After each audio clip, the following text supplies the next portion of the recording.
Hello, five Well, people. Welcome. yes, yes. Hello, 6 people. When I did it with Rajiv, we had like a good discussion with Yeah, that was awesome. Oh yeah, you were there. I was looking forward to it, so I joined it pretty shortly after you guys started. But then I ended up going out to my kitchen to make food as you started talking about yoga, which I came back and I was like, Oh, man, I missed like the most relevant part for me. But we you we guys should talk released it, so about that because it's yeah, wellness culture is part of the feminization phenomenon now, isn't it? it's true. It's true. I also want to talk about epistemology and how female status competition is part of this phenomenon. Okay.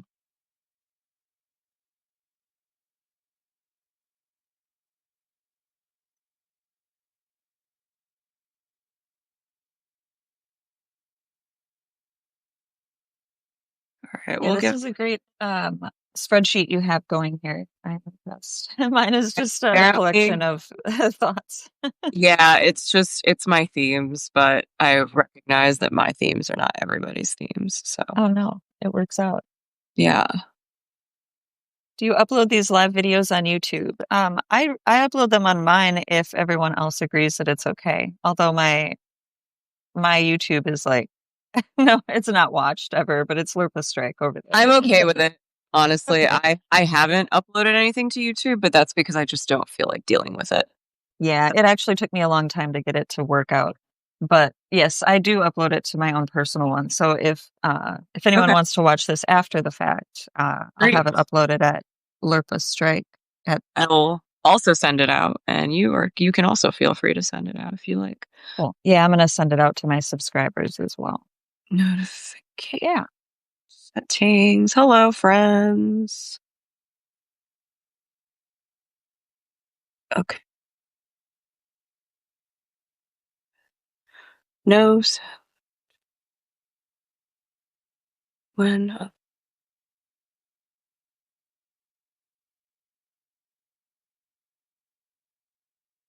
So what's your Saturday routine? Um, Usually coffee and catching up on Substack. Weekends seem to be good for Substack articles, so I spend a lot of my morning reading Substack while I drink coffee. I actually have not been reading other people's stuff as much as I should because I've been very busy. I'm Yeah. trying to go full throttle on my, regular job and this at the same time, which is like not smart. Well, careful of burnout. But yeah, Um, it's good to I be busy. I think I'm burned out, but Uh, that's okay. That's okay. Okay.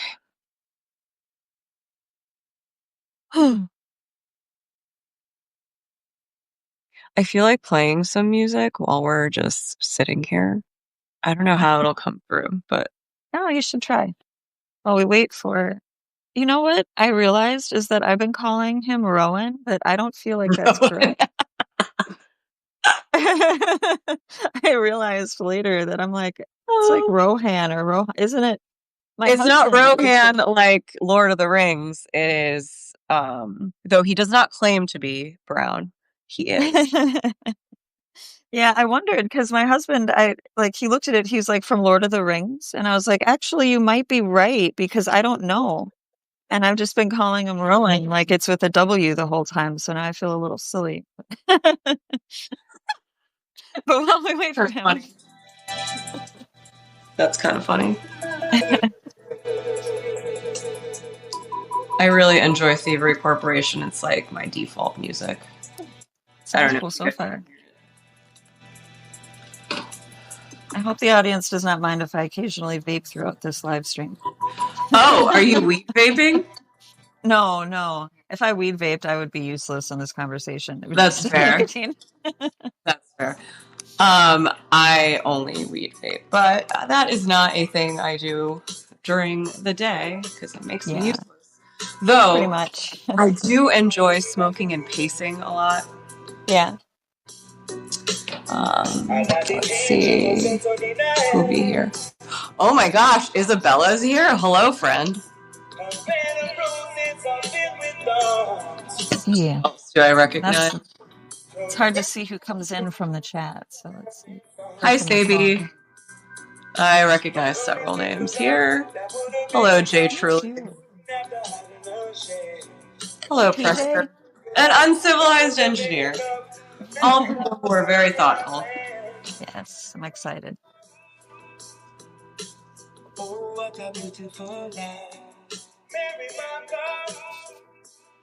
Okay, friends, we're gonna start soon, but we have some topics, but we'll probably meander in many directions. Yes, and you can help us meander.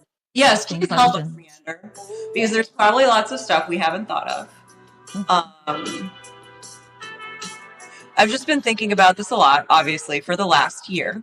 So, as have you, though our perspectives come out in different styles, which I have enjoyed. Yours come out in more personal, like essay type things. Correct me if I'm wrong, but like you can extrapolate from it.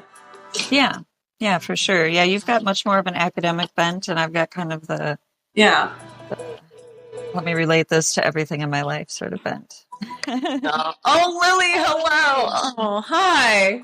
I came here to be an emotionally absent father. Oh, wonderful. I love that. Thanks, some guy. Hi, Ian. It's kind of crazy how many names I've started to recognize. Like, I mean, there's just been people who I've been interacting with for a long time. So yeah, it's great. I love Substack for that. I feel like you guys are all my friends. Just than a black screen. Yeah, weirdly enough, even though we're being watched, you know what I realized as a result of writing publicly is that I'm no longer afraid to lose my job. Yeah, that was a weird thing that happened, actually, because I've been chronically afraid of being unemployed for a while, for like my entire career thus far. But because I have a separate thing outside of work, you know, it's honestly made me better at work. I didn't expect that to happen. Interesting. Yeah.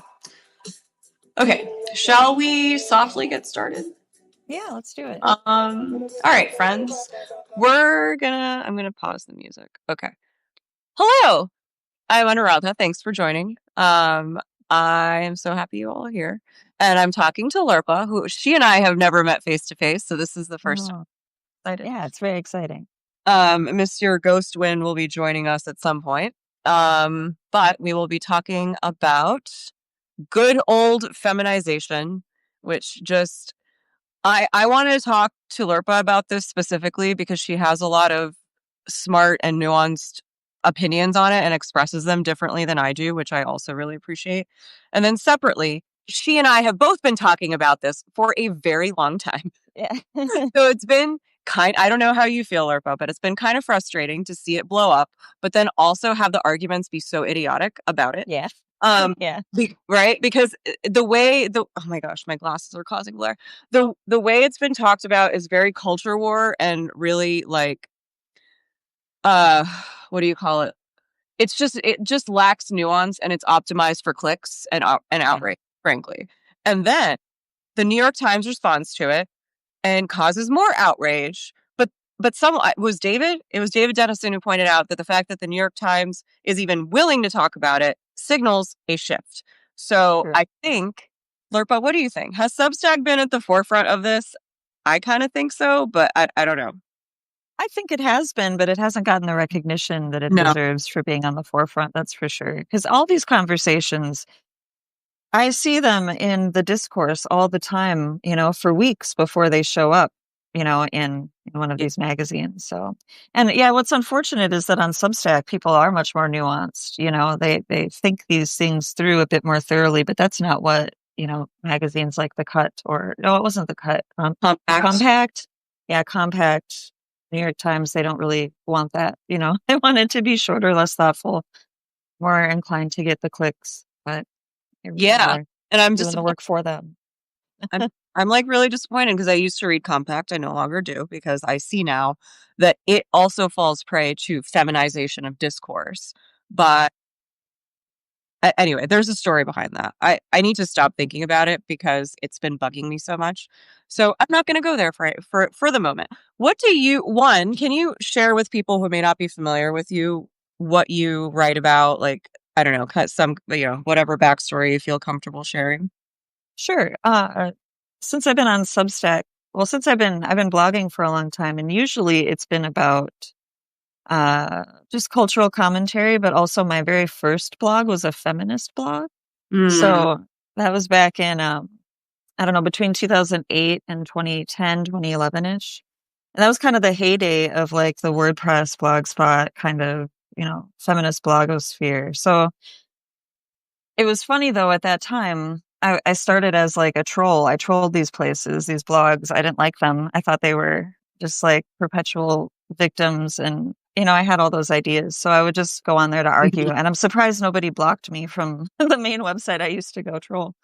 But Oh, um, which website was that? it was Feminist. I don't know if you're familiar. Jill Filipovich, she's on Substack now, but she used to run that one with some other Feminist. people. Yeah. Feminist. It Okay, was like okay. feminist with an E at the end. I never knew how Oh, exactly they pronounced it, but feminist so is you how I always rolled said it. that. Yeah, I used to all the time.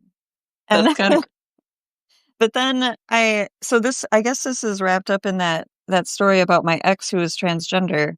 And I started Mhm. thinking about gender very differently. And then they kind of convinced me over at this website. And so I started seeing things from their point of view a bit more, the feminist point of view. So this was like what, 2007 or so. And I would have been like 24. And yeah, so I spent a couple years kind of on that train. But what I always wanted to do was like, it was like a big moment for like the MRAs, like we used to call them back then. They had their own anti-feminist blogs and they would talk about men's rights and things like that. And I wanted to like bring us together. That was sort of my goal to like see if we could, find the common ways patriarchy hurt us all, that sort of thing. oh, And patriarch. yeah. Oh, okay. I actually I've been talking to just women out in the world in real life Mhm. about this, and it's really hard to get past the okay, women mistreat each other. Why do they mistreat each other? The answer is always internalized misogyny and patriarchy still exist. There is like it's like a thought terminating cliche that it's really hard to get past. But I did just this past week have luck try to change how one woman was thinking about it by asking questions in the Socratic manner. Oh, really? Yeah, but it's really hard to um as me, it's hard to absorb the illogic and then stay calm and then ask questions instead of trying to Fight express back. logically why they're wrong. Yeah. But that doesn't work with women because we value relational harmony quite a bit, which is why I appreciate women like you because you don't push it about that. Um, so what is feminization to you? um, oh, this has been an interesting one to think about because ever since that Compact article came out and the conversation has gone the way that it has. So I largely agreed at first, just because it makes sense. As soon as, you have any one gender dominating over another, you're going to have a difference in dynamics. And it makes sense to me how the sort of feminized norms of communication and management styles are going to change a workplace. And especially combined with the information, I think before any of this even started, we were all talking about how, like, once the gender balance reaches a certain number of women, men start to leave. And I think Yes. Mr. Ghostwind had written about this as well, and a few other people. Uh, yeah, and so thinking about that combined with why all of these things are changing, it's kind of interesting because the very first thing that like the feminist set would say about the male flight would be that they don't feel like there's enough status in an Yeah. all-female group. It's all about misogyny. It's Oh, easy to assume that, but what I've started to come around to is the idea that um, men and women simply don't compete the same way against each other. And Mm, in fact, it's harder to compete against each other. yes. And men especially don't want to, even if women want to. And I've Yeah. noticed that as a woman who's always wanted to be really competitive with men, that yeah, a lot of them just aren't interested. They just don't want to. They don't have a benefit from it. They Because don't. they feel like they don't look strong by winning against a woman, which I get. Right. Yeah. So how does And one deal with this?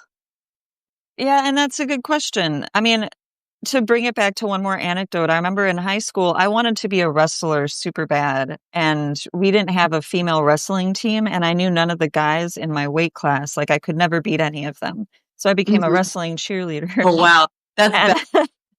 Damn. close enough. And what I noticed though, there was like, a random female on like, I don't know, every fifth team or whatever, and they would lose immediately. But a lot of times, if they won, it was because the male forfeited right away. He was like, no, I'm not wrestling a woman. Or, Uh, I mean, a teenage girl, like they wouldn't even play. They just kind of yeah. back out. And so I kind of see that same dynamic happening. Just like, well, I'm just going to forfeit this game and go find something that's more suited toward me.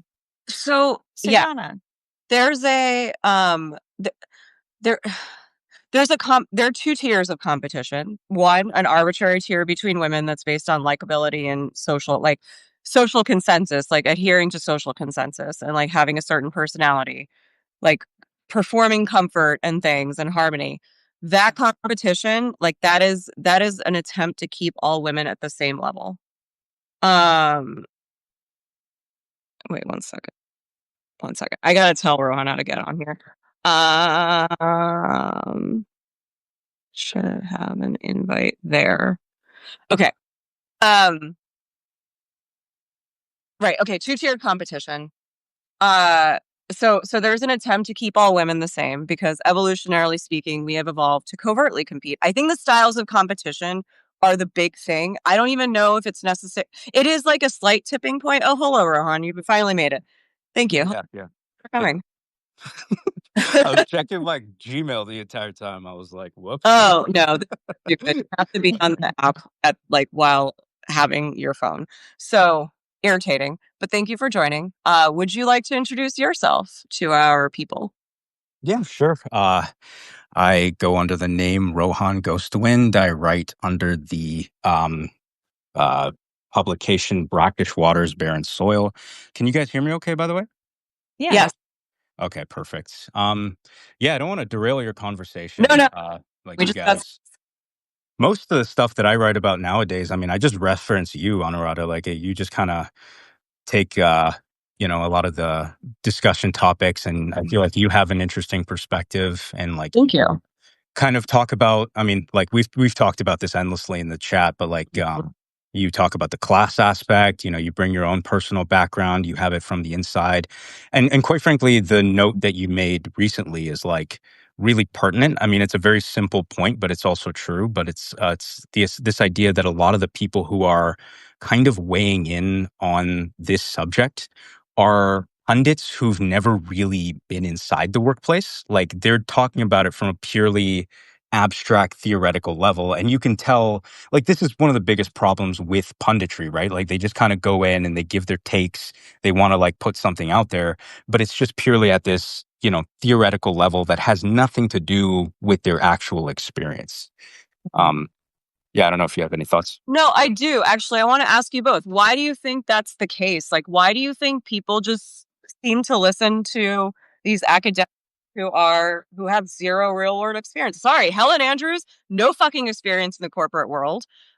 Jesse Single, same thing. He wrote a really, like, frankly, bad set of arguments, like highly illogical. You and I discussed this in the chat, and I actually think we should maybe dig into how some of these arguments are not they're not logical and they're not structural. They are focusing on one, the wrong phenomena, and two, they have the same category errors that they're accusing Helen Andrews of having. Like her argument was already bad, but then in response, these lefty heterodox people are also making bad arguments. So what do you guys think about the discourse? Like, what's your meta commentary? Lorpa, how about you? We start with you. Uh, well, let me see. I've got a whole bunch open right now. I don't know if I finished the Jesse Single piece, but let me take a look here. What I've found with a lot of the critiques is that people they'll take little pieces like, well, men are dishonest too, which, I mean, that's true, right? Not- But but it's like men are dishonest too, and that seems to be like the last. They think that's the mic drop moment, and yes. but they're not really engaging with the deeper arguments, like One woman, how it actually happens. just that reminded me, one woman commented saying that men do stupid things together as though that is equivalent to women shutting down debate among each other. Like, that's just not the same. Well, Right. individual men may not be interested in truth seeking. My point is, men are not punished in the same way for debating things logically as women are by each other. And I think this has to do with status competition. Fucking arbitrary status, Rohan, as you Mhm. said. Arbitrary status competition. So they see logically oriented women as frankly doing better in the workplace. As soon as I got out of a male dominated work environment, I started doing better. Men are not trying to compete with me. I'm not trying to compete with them. I'm just trying to be competent, and they respect that. And this is a script that is the total opposite of what feminism gave me. And I have succeeded with it. But I think women see, oh, this woman competent is succeeding in a male dominated like environment. And then they see that as a status threat. But they could just do the same thing. They could orient themselves differently, right? I think like competition, the way men and women compete is the primary cause of this feminization thing, where the female mode of competition, which is covert, has become the de facto competitive mode of the workplace, regardless of what that workplace is. Obviously, this is worse in, sort of female dominated areas, as like worse than it is in, say, I don't know, engineering, or in my field, like technical architecture, whatever. Rohan, what do you think about all of this? Please expound on your arbitrary stupid status, if you would. Yeah. I mean, the point of that piece was to just point out that it was two things. The first is, as we as a society get materially wealthier, back in the day, it was very easy to see who had status and who didn't, right? It was kind of like if you're a great hunter, you bring home the bacon and everyone loves you and you kind of get, four wives. And then if you got a broken ankle and bad eyesight, you're not getting anything. Your evolutionary line won't continue, right? I'm talking about hunter-gatherer times. And then, in the modern day, the, obviously there's a lot of inequality, but the baseline has definitely risen a lot in, even the last 100 years, right? But the way that people compete now is just going to be on these extremely arbitrary status games, right? People are going to start playing status games in their different groups. And with the internet, I mean, it's just turbocharges the whole thing because you can find communities that you would have been segregated from previously, right? To your point, though, about some of the stuff that happens in the workplace, I'm actually writing something that's going to come out on Monday, and what I'm trying to do is kind of clarify, like, what are the actual behaviors that you see in the workplace and whether it's male and female coded, right? Like, because I Yeah. think one of the things that is kind of frustrating with this whole thing is that like people will use words like masculine, feminization, all that stuff, but they don't actually take the time to define it. They don't take the time to say, okay, maybe you can have a primarily male workplace, but that workplace can still be feminized, right? And to your point, one of the problems that, in my opinion, I've observed that's very difficult to point with a feminized like failure mode is just it. A lot of the times, it's not what happens, but what doesn't happen, right? It's like things that don't get done, decisions that don't get made, Yeah. and it's very sneaky. Like it has to do with kind of the language that I think that women tend to use more. Like, and the three that I generally identified as like first is kind of the passive voice, where it's like, oh, things happened, mistakes were made, and all that, right? Another one is like this technical terminology. It's like it's called ambiguous clusivity. So it's like um, Anuradha, like, hey, can we get this done? We need it for Friday. Whereas like if you're more straight up, you're like, hey, can you get this done? I need it for Friday, right? And so the way it's very sneaky language. There's plausible deniability, and like the main purpose with that sort of language is to sort of detach people from the decisions they make, right? And so what ends up happening is when things fail or things don't go as planned, it's very difficult to tie back decisions and failures to individual people. Yeah. It's by design. So that, I think, is a primary way managerial capitalism works. So I'm not sure if this.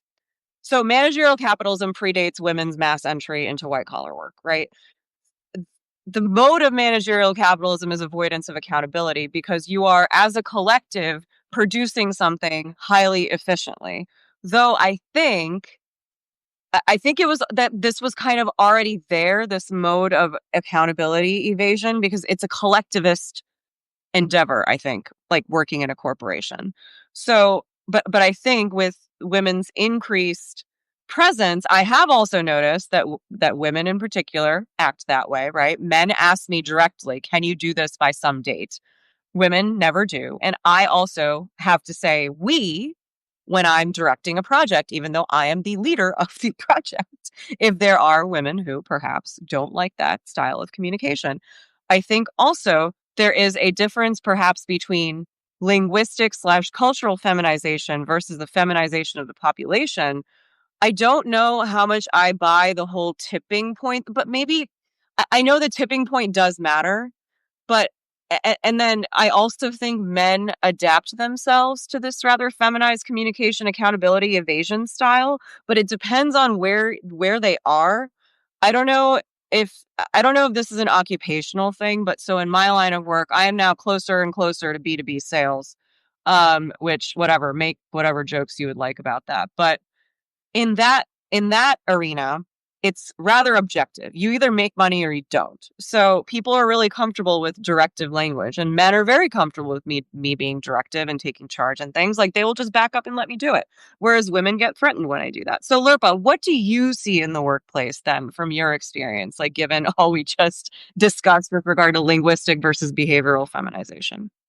Oh, a lot. So, I mean, when I was in the corporate world, you'd have the sandwich method, like if you want to criticize somebody, you have to first give them a compliment and then you give them the criticism and then you end it with another compliment so that nobody feels bad. Um, in the yoga world right now, it's entirely female and there's no, but one thing about that I think is funny, teaching yoga in this sort of place. So one of my yoga teacher trainer instructors, she's trauma informed, right? So what that basically means is that in my estimation, it's one of those things where it's like, I don't know why you'd sign up for a yoga class because you basically get to just do whatever you want. They invite you to do poses rather than tell you what to do. They say, if it feels right for you, take child's pose, whatever it is, it's like sickeningly sort of coddling. Infantile. It sounds very much so. And I've decided I do not want to be trauma informed as a teacher. Yeah, good. Because it's not that's not what I'm trying to do. But I don't understand the purpose of going to a yoga class only to choose to not participate in it, So that's where it shows up in my current line of work. It all seems very silly, but you can't say that shit out loud. You cannot, not in that sort of environment, not with these types of suburban yoga ladies. Like how do you do it? How do you do it? Because you seem like the total opposite of the wellness culture type. So I'm surprised that you are doing this and don't want to like bash your head against the wall. Yeah, what I'm doing is just like waiting for the day when I have the kind of client base where I can go off and do my own thing and take people on like guided hikes and do yoga outside and stuff like that. That's my goal. Nice. But right now, I've got to do the studio thing and all that. But yeah, so now I got to play the game, as much as I can. So I want to. Jonathan Rabinowitz left a comment, and I wish I could look at this on my computer, but I can't. I can't do the iPhone mirroring. As someone who works in public sector, it seems bewildering that corporate leaders don't just act and execute to get the most out of their people. Well, it depends on the level you're at. So now that I've reached the higher levels, execution is what matters, and it gets rewarded. But at the lower levels, where people are just kind of paper pushing, and because there are those jobs where people are just kind of there waiting to be told what to do. A lot of them, unfortunately, are women. There are, of course, men waiting to be told what to do. I've encountered plenty of those, but I've been in highly female dominated work functions like marketing and recruiting. I've also been in highly male dominated work functions. And I've written about this, that the highly male dominated ones tend to be more comfortable just doing things than the female dominated ones. And this drives me personally nuts because I am a doer. I mean, I am a thinker also, but I don't, and I also take accountability. Like I take risks. The other thing is risk taking. I think, like, so along with the infantilization you're talking about, Lorpa, I think like the risk aversion is part of that. It's almost like we keep ourselves behind by being unwilling to take risks and then not recognizing that men maybe get ahead because they are more risk tolerant, right? Like, what do you guys think about that? Well, I think we do notice that, at least a lot of women notice that sometimes, but we also know in the back of our heads that if we become that risk taker, that we will be socially ostracized by the other women, maybe not by the men, but by the other women, we will be. And that, illogical as it is, especially if you want to get ahead, that is going to be in the back of your mind. You might not want to actually cause that sort of social upheaval. So a lot of it is women's choices based on what their experiences are, though, of, working with other women, having that sort of dynamic between you and other women. There was one place where I worked at a bank where HR really was up in our department all the time because we had ongoing interpersonal drama. And it was just it was like one woman and one gay man who were like, I would legitimately call them bullies to the rest of the department. They were very mean all the time. They made people cry all the time. It was all very silly. This was a bank. This was like fraud operations in a bank. People couldn't keep their shit together. And our HR guy, he was actually a guy, but he was up there all the time. And I remember, we couldn't get anything done. Absolutely nothing could get done. The bullies actually, it turned out they got fired eventually because one of them was hiding a bunch of work that they, that needed to get done. No one could find it. It was all on him, so he hid it. That's when he got fired. But, it was things like that. Like that was probably one of the that was one of the more interesting jobs I had job-wise, like the actual job functions were interesting. I enjoyed investigating fraud, but that dynamic was what drove me out of the place after a year and a half, because even after those two were gone, it didn't get better. It was still what I noticed back then, that banks tended to be female dominated quite a bit, at least in operations where I was working. Oh, that makes sense. Yeah. Yeah. And yeah, it's kind of always been like that for me in office work. The only male dominated jobs I've had, I worked for Parks and Rec for the city of St. Paul for a while. That was all male dominated. Our break room smelled like a, mechanic shop. And, it was very manly in there. I did enjoy the environment though, even though it was very different for me, but it was interesting. It was more casual. So kind of rambling here, but yeah. I think one of the interesting aspects, like with the whole discourse, especially on Substack, is that, and I don't know if you guys get this, but it's like you kind of get sucked into trying to defend ideas that you don't necessarily hold, because you start at least with the Helen Andrews piece, I agreed with some of the things that she said, some of the things that she didn't, I didn't agree with everything. And I think that she overstated her case, especially towards the conclusion where it's like, okay, women just join and then truth goes out the window. And it's like, that's a very straw man, opinion, right? And it's like, there's so many people that are going to be able to poke holes into that. So you end up trying to say, well, no. The thing that I was trying to point out is that, there's Overton windows. People have things that they accept and don't accept. And then whether it's through biology, whether it's through culture, whether it's through some interaction of the two, it seems like men are just more willing to say fucked up things, like, for the sake of it. And women generally tend to have a more narrow bandwidth of, like, the things that they're willing to tolerate and not tolerate. But that being said, it's not that men don't find certain things offensive, right? And I find it funny because the last week, there were kind of two things that were blowing up on my feed. The first is kind of the rise of like Nick Fuentes. And the second was, that GQ, like Sydney Sweeney stuff where it's like, I just saw a rolling tide of like memes of like Sydney Sweeney answering to that, right? And the reason why it got so popular is because that is the behavior that a certain type of guy finds offensive, right? They can tolerate Nick Fuentes, right? They see him as a guy who's like internet native and he'll go off about like some random conspiracy theory. But they all have this experience of like a woman trying to like effectively lay a trap on them or like trying to set them up to put their kind of bite their tongue and say something that they don't necessarily mean, right? And what makes it so difficult is that there's a plausible deniability aspect to all of it, right? In my personal experience, I've been quite, uh, I guess, quite lucky. Like, I mean, most of the places that I've worked have been like pretty chill. The stuff that we do, like, I mean, I am very honest in the workplace. If I don't know what's going on, I'll just say it. If I make a mistake, I'll do, hey guys, I fucked up. Here's how I'm going to fix it. And 99% of the time, nobody cares. The one thing that I do see that's female coded, that's kind of like difficult to work with is like the firing squad technique of decision making. That's what I call it. But I don't know. Like, if you have like a prisoner of war or whatever, they want to kill a guy. They don't send one guy. They set up like 50 or whatever 10 people to shoot them all at the same time. And there's some weird psychological thing where no one feels responsible, right? And I feel like that's kind of how like a lot of the decisions get made in the workplace, where it's like a person wants to make a decision, but they don't want to feel responsible for it. They get, 20 people in a meeting together, and then it's like, oh, well, based on the meeting, this thing happened. And if it backfires, then it's like, well, maybe it was my mistake, but you guys all agreed to it. So you're kind of in on this as well, right? So it's kind of a diffusion of responsibility there.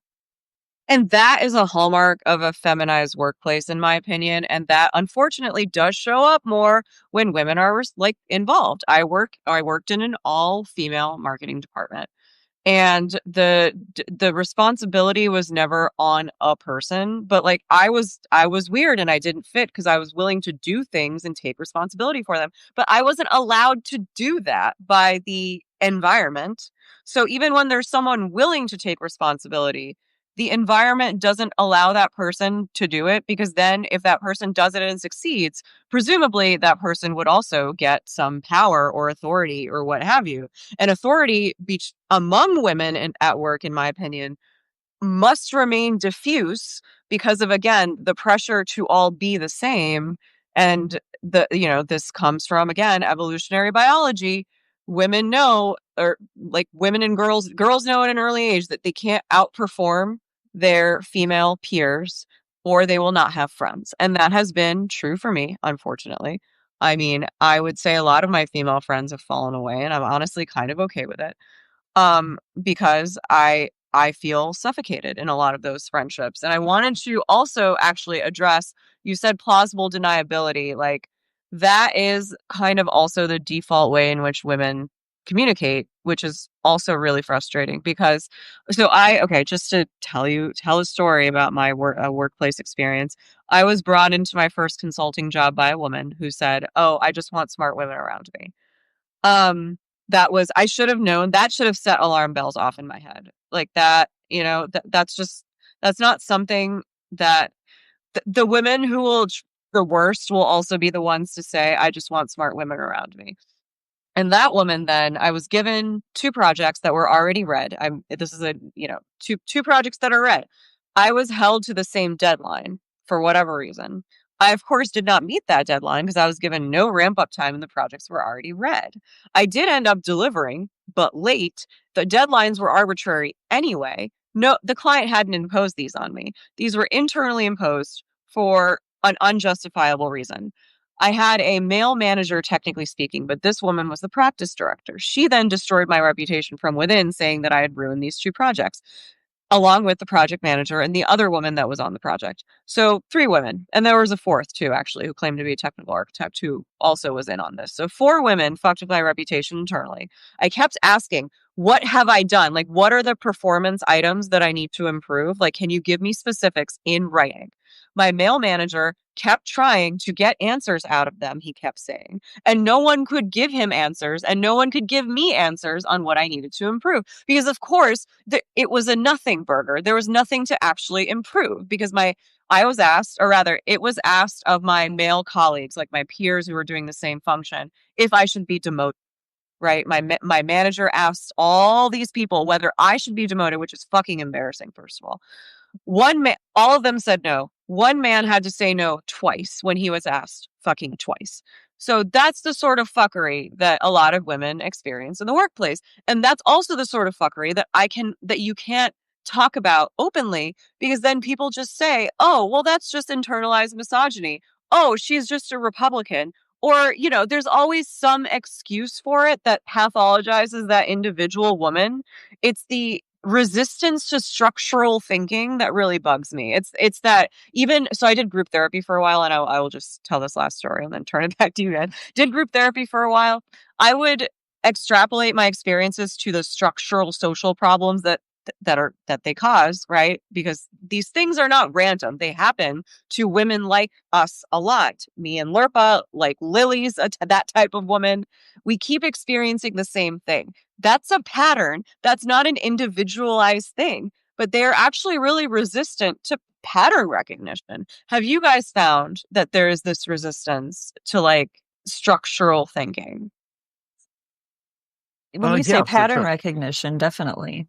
I mean, and I think it goes beyond even male and female with the pattern recognition. I think that any time you notice a pattern that could possibly be offensive, it's going to be taken as offensive, or you're going to have the least charitable interpretation of your pattern recognition. Yeah. Like the pattern that the more women are in an institution, the more feminized it gets. That's a pattern you notice. And obviously we see the backlash from that. Yeah. Yeah. When it Yeah, I mean, comes to that's go ahead, Rohan. Sorry. yeah, it's just part of like it's like the celebration parallax, right? Like you're not allowed to notice something unless it's in the form of celebration, right? You can't say, oh, there's a lot of women in this office, but you can say, wow, there's a lot of women in this. Like it's a very equal culture, right? So it has to be always framed in a positive light. Otherwise, it becomes like problematic. To your point, Anuradha, I think like a big part of like the dynamic of refusing to notice things on a systemic level is like another thing that I noticed, and I sort of mapped it as like female coded, which is kind of like feigned ignorance. Like it's Yes. just kind of, you pretend like you don't know what's going on, Yeah. right? And then what ends up happening is like I had like an interesting story. The story you were telling previously kind of reminded me of that, where basically the way that it worked is that we had deliverables for every Friday. So basically Monday you log in, me and my team, we kind of work together, right? It was me and then like this other lady. And so just the way that the project worked is that she would have to do her part first, then she would hand it off to me, and then I would have the remainder of the week to kind of finish off the deliverable, right? And so she kind of would take the first 4 days, right? She would spend like Monday through Thursday getting her part done.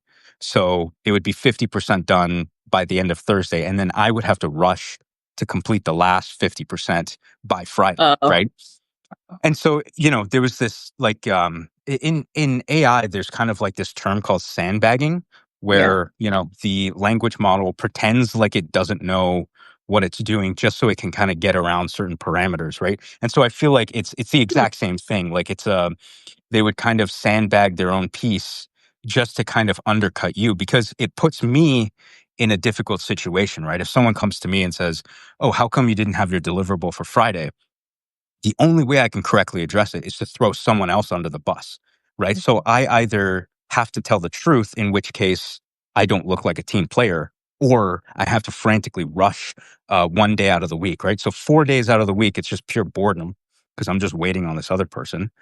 And then one day out of the week, it's a frantic rush. And so, like, it's kind of a lose-lose situation, right? They kind of put you in that. But again, it's so Ooh. difficult because there's a plausible deniability. Like, It's okay. interesting. Oh, go ahead, Laura. Well, about just to bring it to another experience, this whole plausible deniability thing, it reminds me a lot. And I bring a lot of people I've talked to lately, I brought this back to Occupy because there's so many things that are parallel to it. But, the Occupy movement, I don't know how much you were familiar with it when it was happening, but Very. very good. Okay. So, everyone did everything on a consensus-based model. Oh, That's how we decided. Can you explain that a little bit? Like Yeah. what it looked like? Yeah, so we'd have these general assemblies every single day, and anyone could come to them, any single person that was a part of Occupy. But it could be literally anybody from the street could walk into these meetings, and we'd have to take them seriously. Wow. And that's what ended up becoming the problem. And Minneapolis, as an occupation, was actually the last one to finally get rid of the full 100% consensus model because all of the other cities realized before us that it wasn't feasible. But so, what happened is that, we'd be voting together on something probably inconsequential. Like, should we, endorse this particular action that we're planning or whatever?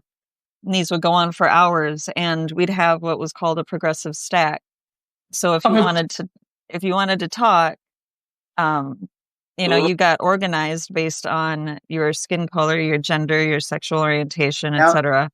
So white men who were straight were definitely last to be able to speak. Black or brown women, especially queer, were definitely the first to speak, Even when that got started, it was a bit controversial because in the first few days, it was actually a very cool sort of movement. But once the NGOs took over, and started infiltrating, everything changed. So everything was race-based, everything was gender-based. And when you actually did do the consensus model, I remember there was one guy named Bob. He was a Republican who ran for governor every single year. And no one paid attention to him, but he would come just to bother us. He was like the one random conservative who would come and exploit the system that we had for consensus. And he would break every single consensus that the rest of us had just to kind of prove a point. And you know what? He won. Like, we eventually abandoned it. But there was a lot of ganging up on people. There was a lot of just eventually just shutting people out because they weren't cooperative enough. A lot of them were men, of course. There were, women who were shut out of these as well, but a lot of them were men for sure, white men who had even the politest of disagreements with the system as it was. They were just written off as misogynists naturally. Of course. So, the movement ended up not doing much as a result, Erosion of standards, right? Like, that's what I'm hearing in your story, is that feminization is also about the erosion of standards in the name of inclusivity. Oh, and one more thing. I'm so sorry to interrupt, but please, go ahead. There was one other part that I remember being confronted by a group of angry anarchists once because I was on the media committee. So I was doing social media and giving interviews on TV and stuff. And one of the reasons, a side note, that I was chosen to be one of the representatives who gave the TV interviews was that I was a female. So they wanted a female and someone of color. So it was me and this other girl. I shouldn't say girl, she was older than I was, but this other woman, she was a Black woman. So the two of us were like the face of the Minneapolis Occupy for a little while, at least on the news, because they wanted to make sure nobody looked like a white man. But anyway, during this, sorry, I lost my train of thought when I went on that tangent, but yeah, anyway, so, the media committee. So, since we did the Facebook and everything, someone had, there was a group of these anarchists that came up to us. And at that time, I was kind of anarchist curious, I was like, oh, I kind of like this ideology. But anyway, these anarchists came up very angrily. And all I can remember is a sea of dyed black hair. It was funny. But anyway, so they were like, we think that everybody should have access to the Facebook page for Occupy MN. That's what it was called at the time. And me and another guy who were on the media committee said, no, we need to have some standards there, like for, grammar, to make sure that there's like at least agreement as to what we're putting out on the official social media channels. And she said, well, that's elitist. It doesn't matter what the grammar's like as long as it can be understood. She didn't win, like we didn't let her. We didn't let her on the team. Oh, But good. that was like a huge chunk of that movement, was like, don't be elitist because it could push somebody out. And this always affects women and Black and brown people for some reason, because I guess women and Black and brown people are incapable of being, grammatically correct and intelligent. So much infantilization. Like, it kills. Yes, absolutely. So I've got an interesting story on that. Speaking of Occupy. Yeah. Actually, sorry, 1 second, Rohan. I will. I wanted to just tell everyone to, if you have questions or comments, just drop them in the chat. Okay, sorry, go ahead. Sorry. Yeah. I was so I was actually an intern on Wall Street when that happened.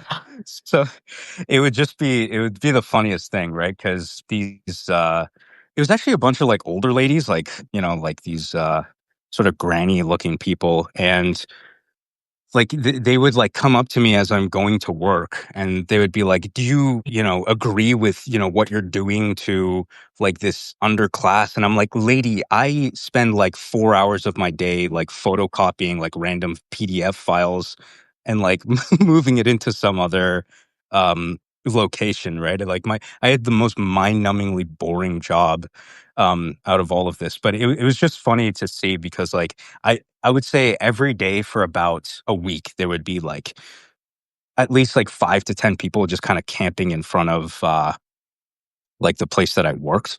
I would walk in and they would be like, like they would try to tell me, like, they're looking at me like I'm responsible for like fractional reserve banking. Like I didn't come up with this. I had this job. I got this job for like 2 weeks ago, right?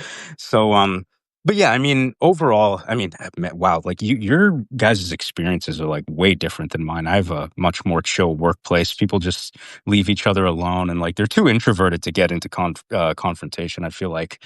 Um, but yeah, there's one thing that I was interested in getting your opinions on, because I think like in terms of like it's hard to make a generalization, because it's like I think it's like sector by sector, like how the feminization actually kind of presents itself in all these different areas, right? So for example, like you can see it in like, for example, Hollywood, right? You can see like certain TV shows and movies and all that stuff, and you can like it's supposed to be in the medieval times, but everyone looks like a gender diverse cast of people, and like it's like a very homogenous. It looks like a billboard ad for like milk or something, right? And so that's gonna like, in my opinion, that has like its own way of manifesting, and then in psychology, it has its own way of like, because the way that I feel right now is that a lot of like the therapy and psychology culture, like the terms, the Instagram therapy speak, like people kept telling me that I'm like valid for saying what I want to say. I'm like, what are you talking about? Like it's I'm a very like blunt person, right? And it's just weird here. You're so valid for saying that, right? And but yeah, and then like you see it in maybe like fiction, right? Because you see it in like fiction writing, where now everything it's you go to any bookstore and it's like a minotaur who's like 6'7" and he's got a $500 million bank account, and like every book is like that. And it's like, okay, so you see the feminization taking place, but it's not the same at every single domain, right? So that's why it's so hard to say, okay, what do you think feminization looks like? It has so many different applications, right? So that's interesting. So, okay, you're saying you were an intern during Occupy Wall Street, like during that actual period. Yeah. Oh, Yeah. okay, wow. Okay. So I was right. You are kind of Gen Z. That tracks. Or sorry, like not Gen Z. I don't actually know your age. Just to be clear, we have been talking for a long time in a group chat, and I still don't actually know anything about you, which I think is hilarious, actually. 16. You're 16 years old. Got it. Yes, you talk like. Um, okay, so actually, let's pause and look at the chat real quick. Okay, so Siddesh mentioned the feminization essay. Yes, Siddesh, we did talk about it, and she, Helen Andrews, made a lot of bad arguments. We talked about it perhaps before you joined. Let's see. Any other questions? One time, a female professor criticized me for not liking 90s R&B. Wow, that's quite something. My female boss tries to chastise me for working exactly 9 to 5 and not needing to be in the office for 6:30. Yeah, that's a whole other thing where I feel like there's a lot of micromanagement that happens from it's not that it doesn't happen by men, but it actually happens more often by women. It's happened to me by women exclusively, but that just happens to be me. Um, have you guys been micromanaged? And who did it? Ooh, that's a good question. I don't think anyone's ever micromanaged me because, I mean, I don't know if you get this impression, guys, but I can be a little bit blunt. So I don't exactly use, I don't exactly like mince my words or anything. So I'm pretty honest about like, when I made a mistake, when I have no idea what's going on. What's really interesting is like there will be a Microsoft Teams meeting or like a WebEx meeting or whatever it is that you use, a Slack channel, and there'll be like 30 people on the call. And I would say like 27 of those people will have no idea what's going on, right? They're using acronyms that no one's ever heard Yeah. of, business processes that is not relevant to your department. And they're just going off for like 15 minutes, right? And so I often find that I'm the guy who's like, hey, can we pause for a second? What does this mean? What does that mean? What, like, explain it to me like I'm a child, right? And what's interesting is that every single time there will be a person who messages me is like, thank you for saying that, right? Yeah. That's so, like I had no idea what's going on. It's like, dude, you can step in at any point in time as well, right? Like, and so I think the problem is that people are just, it comes back to this status game thing, right? And I think it manifests between men and women differently, but it's this idea that you're so afraid to look like you don't know what you're doing, right? You have to kind of maintain optics. You have to show that, I'm a competent person. I know exactly what's going on. But in the stuff that I do, like I'm kind of like a cross between a tech dork and a finance dork. Things are changing all the time, right? So it's like it's impossible to keep up, right? So you're always going to be learning. There's always going to be stuff that you don't know. Just admit it, right? And I think that, it kind of manifests like we talked about the male version, but to shit on the guys for a second, the things that I feel that like guys tend to do is that they do this thing where they use a lot of like technical jargon in order to make themselves sound a lot smarter and a lot more sophisticated than Yeah. they actually are, right? Like, Mhm. yeah, I see it all the time on Substack where it's like someone's just making like a very basic point, but then like, instead of saying, oh, people sometimes copy one another, you'll get some like economist who's like, oh, Girardian mimetic paradigms allow for cultural subclassing that can method overload our cultural software. And you're like, I have no idea what the fuck that means, right? They just want to use a bunch of like words to make themselves sound really high IQ. You see that a lot with the rationalists and like a lot of Yeah. the philosophy guys. They just want to like make themselves smarter or appear smarter than they actually are. And I think that's kind of like something that's very, very male coded. Yeah. And then, like I think in terms of the direct fighting, right? Like in terms of like the way that I always think about it is that the low IQ psychopaths, they end up in jail, right? That's why mostly it's the jails are mostly men. The high IQ psychopaths, they end up in the boardroom, right? Yeah. That's it's the same energy. It's just, a few more IQ points, right? It's the exact same, just in two different directions, right? Which is, I find it so funny that, women want more representation in that specific sliver of the company because it's like, yeah, you want to be like basically a psycho, but you're never going to outcompete men in being that like driven psycho, like the No. type of person who makes $200 million a year and is like disappointed because it could have made $500 million. Yeah, it's not how we're wired. Like I only recently became rather ambitious. Okay, ambition perhaps matching my partner's ambition. I actually had a really low opinion of my own abilities until pretty recently, and that I think has to do with actually my ambition being dampened in female dominated work environments. Like I place that at the feet of women for eroding my self-esteem to the point where I didn't think I could get where I actually am right now. And honestly, my female managers, the ones who have been good to me, kept me in maintenance mode. They wouldn't push me forward because that means attaching themselves, like attaching their reputation to me personally. Men are far more willing to do that. Now, granted, I'm sure some of that is optically related because pushing me forward makes them look good. Like I check diversity boxes. They may not be consciously doing it, but I'm sure that figures into it. That said, you can only get so far checking diversity boxes. You do have to display competence. So while, that may be a factor, I think a lot of women perhaps use the mere fact of male sponsorship to invalidate my, like, what I'm doing. I also noticed that when women get put in competition, the environment naturally puts women in competition with each other.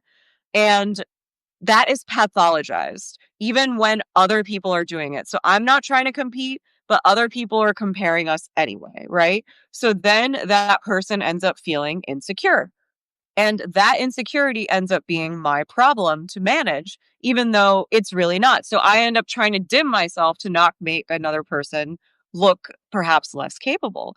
And that is something that only happens with women. And I wanted to go back to both of you made the point about conflict not being allowed. You're not allowed to have open conflict in the corporate world or just in general. Laura, I'm sure you see this in yoga. The lack of the stricture on open conflict, you always get told that's unproductive if you try to hold someone accountable, which is perception management over actually doing things. A keystone of feminization is optimizing for perception rather than output or outcomes. Yeah. I'm not saying output for its own sake, but like actual measurable outcomes. It is perception management that ends up ruling the managerial capitalist workplace, I think. Yeah. I wanted to bring up another topic that's somewhat related. We talked about it a little bit earlier about how the people who are talking about this so much, at least against the concept of feminization, haven't actually worked in these workplaces. They don't have that experience. And part of me, now I don't think that this is entirely true for reasons I'll get into in a second, but I wrote this thing about how so many of these feminist complaints, this was months ago, are really just like rich people problems. Like I can't wear the same outfit more than, twice, like more than one event or whatever. Yeah. And part of me wonders how much of this, at least in certain types of workplaces, is a similar dynamic. Because I remember hearing, the wage gap, for example. I mean, it's dishonestly portrayed. It's not, Yeah. you're making less money for the same job kind of thing, like people say. And I knew that from the beginning because every job that I had was the type of wage job where every single person made the same amount when you went in. That's what they started you at. And then you got your 14-cent raise or whatever at the end of the year, maybe. So I thought, no, these are for people who already make hundreds of thousands of dollars a year that are just upset that they're not like in the C-suite, but they're still like doing very well for themselves. And maybe they make slightly less, but these problems aren't for your average working class American. They're for, the wage gap conversation, that is. They're for the people with like a more serious career trajectory who are looking to be at the upper end of their environment, of their institution. And I wonder how much of this is playing out the same way with the feminization debate, because I think that there may be some cases where, there are a lot of these places don't notice the feminization, possibly because they are, say, pink collar or, blue collar working class types of environments where a more feminized work environment actually suits itself well to, whatever the institution does. God, even some of that though, like, yoga seems like one of those things, but it's still infuriating to have to deal with some of the choices of language that they want me to use and things like that. They don't want me to use Sanskrit either for anything because, oh God, that drives me. So many thoughts on that. Oh, Rajiv is here, actually. I think he might be still here. Oh, yeah, I saw him in the chat. Yeah, okay. So in Minneapolis, they wanted us to, but out here, they don't. In the DC Metro, they're like, no Sanskrit, that'll scare people. What? Why? Yeah, they just think that it's too alienating because people won't understand you. I'm like, well, that's not really how you do it. You don't just bark out Sanskrit words when you're teaching a class full of white people, like you integrate it. And and so to the point that I knew a lot of Sanskrit names for poses before I ever started yoga teacher training. It was very easy and just integrated well into the classes back in Minneapolis. But yeah, out here, not so much, like I don't know, there's one pose, Urdhva Hastasana. They just call it high mountain, and it drives me crazy. Like, that sounds so stupid. It literally means hands up asana. That's yeah. Oh my fucking God. Okay. Yeah. High mountain. I am pro using the Sanskrit terms if you know what they mean and can reasonably pronounce them. Because honestly, white women especially have removed anything Hindu from yoga, and it really fucking bugs me. Yeah. Yoga is like, I know Hinduism is a bad umbrella word, but yoga is not Buddhist. It's not vaguely Eastern. It is from an Indic philosophical tradition, a specific one. And you must, I'm sorry, if you're going to teach yoga, one should acknowledge that, because that is appropriative. They worry about the wrong things when it comes to appropriation. They don't think about, oh, how am I erasing the history of this thing? And this happens a lot to Hindu ideas. They get slotted as vaguely Buddhist or Eastern or whatever. They get stripped of their Indic origin, and it just kind of really bugs me. Anyway, sorry, that's a total side point. Oh no, that's all right. And they have incorporated into yoga teacher training, a philosophy section. So I mean, I read there's that book, but not the Upanishads, the you and Rajiv were just talking about this book, Yoga Sutras, the one with the battle, Mahabharata. No. Ramayana. Bhagavad Gita. It's my book. The Gita as part of Gita. Okay, yes, the Gita, the Bhagavad Gita.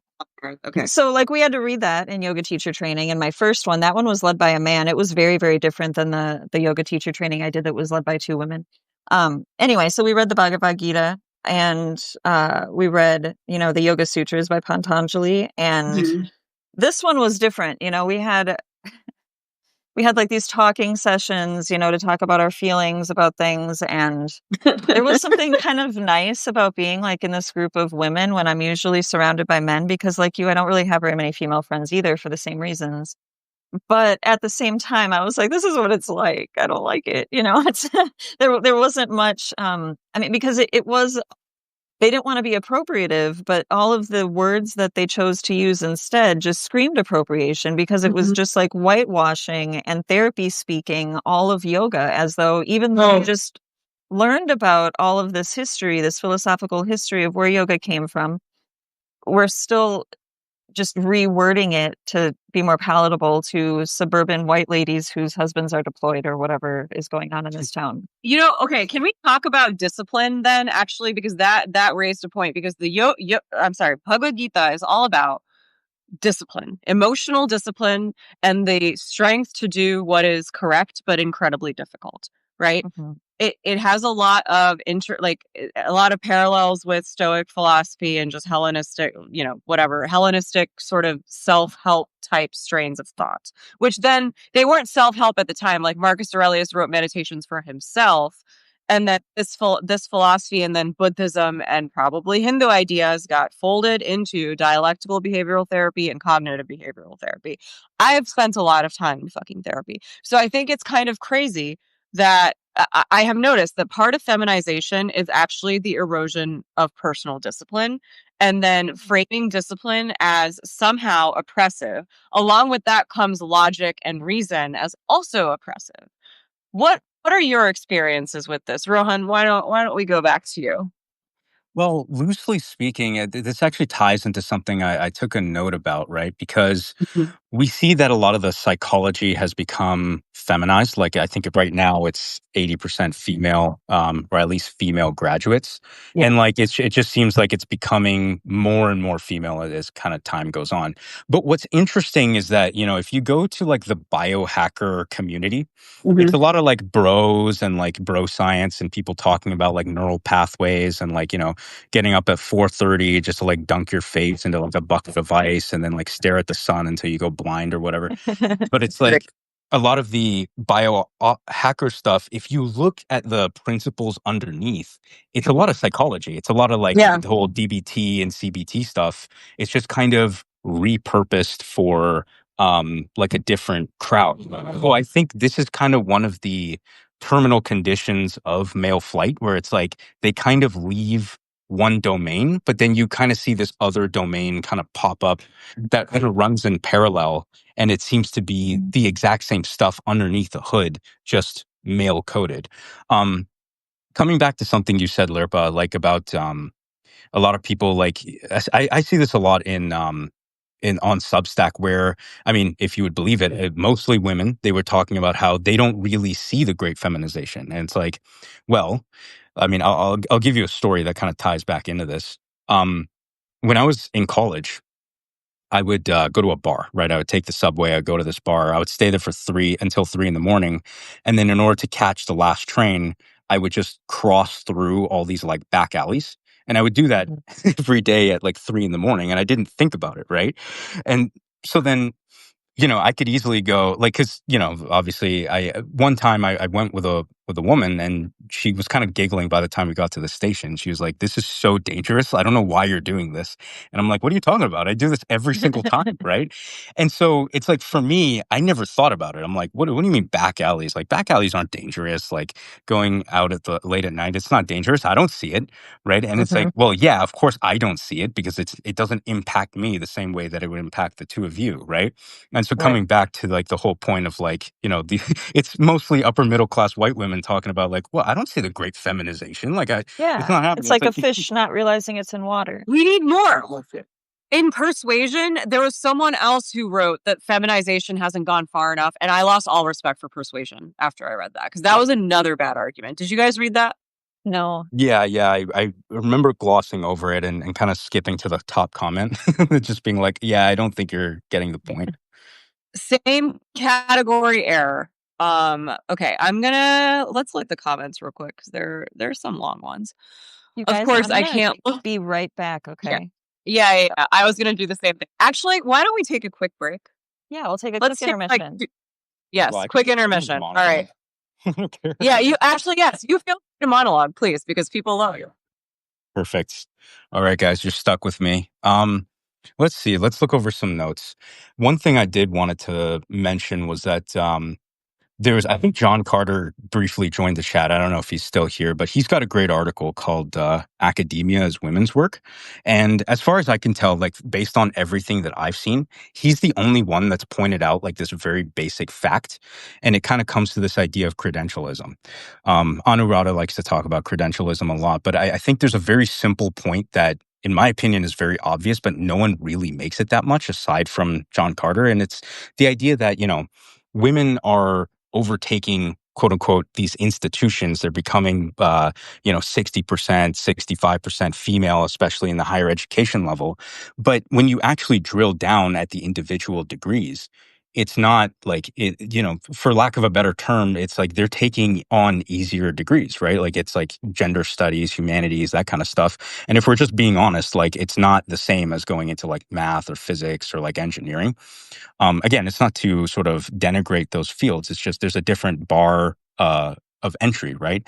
And so, like, if I had to compare, like, there's two people: one person who has like a master's degree in like physics, and someone else who dropped out of year three in like someone who has a master's degree in like communication studies versus someone who dropped out of like their physics undergrad after year three.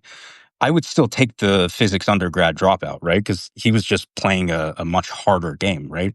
And so it's like, why is that? Why is it that, men kind of go into these more difficult fields? Well, it's just because our personal status is more tied up in our jobs. It's more tied up in the amount of money we make, right? That's just a hard fact of life. And in order to make more money, you got to go into certain fields, right? And I think like on average, women, again, they have that pressure, just not to the same degree, right? They can go and get sort of like an English literature major degree, show that they have the piece of paper. And so it drives to this very basic idea that, the reason why women nowadays are more credentialed is because they go into these easier fields. So it's almost like a counter signal, right? So yeah, I mean, I don't know how much of that you caught I on, caught but Okay, so I want to riff on that actually. So you're right. Women find men attractive who are competitive and ambitious. But then you're right. Physics degrees are just STEM degrees are just harder. It was like I made it difficult for myself by taking actually difficult classes. But it was still very stupidly easy. College is actually stupidly easy for most people. And I don't know why the credential even value. It really should have deeply had to work. And so in engineering, a man in engineering had to work a lot harder than a woman in taking an English, like doing an English major. That's just a fact. I mean, I know lots of people who switched majors because the humanities are, of course, easier to get a degree in. You just have to breathe and like get B's or C's, and it's like stupidly easy to get B's. So women want men to compete, to gather resources, to be ambitious. They find that attractive. But then they also want to compete with men, but then also don't want to compete on a level playing field. So feminization is partly reducing standards or entirely eroding them so women can compete on just having credentials because 3 years in max, that's how long your degree matters and what it was in, right? The rest is all what you make of it and what skills you gather. But this is something that the women who run HR and the women who push DEI are unwilling to recognize that credentialism not only is selecting for mediocrity, it's also keeping out, for example, okay, so the I got into the field that I did because of a woman who didn't have a degree. I know several other women who are technical and don't have degrees. They had to work harder because they didn't have degrees. Now, who are the initial gatekeepers of this process? It is women in HR. Like HR is something percent women. So if the initial gatekeepers are women, who's keeping qualified women out? It's women. I mean, the lack of standards in most of these jobs, like, okay, so if you're going for like a marketing position, what standards will you base what standards will your performance be evaluated? That's very unclear. I've been in marketing and I know that there are not fucking objective standards, especially in a large corporation that has lots of money to waste, right? In the years following the financial crisis, there was so much money going around.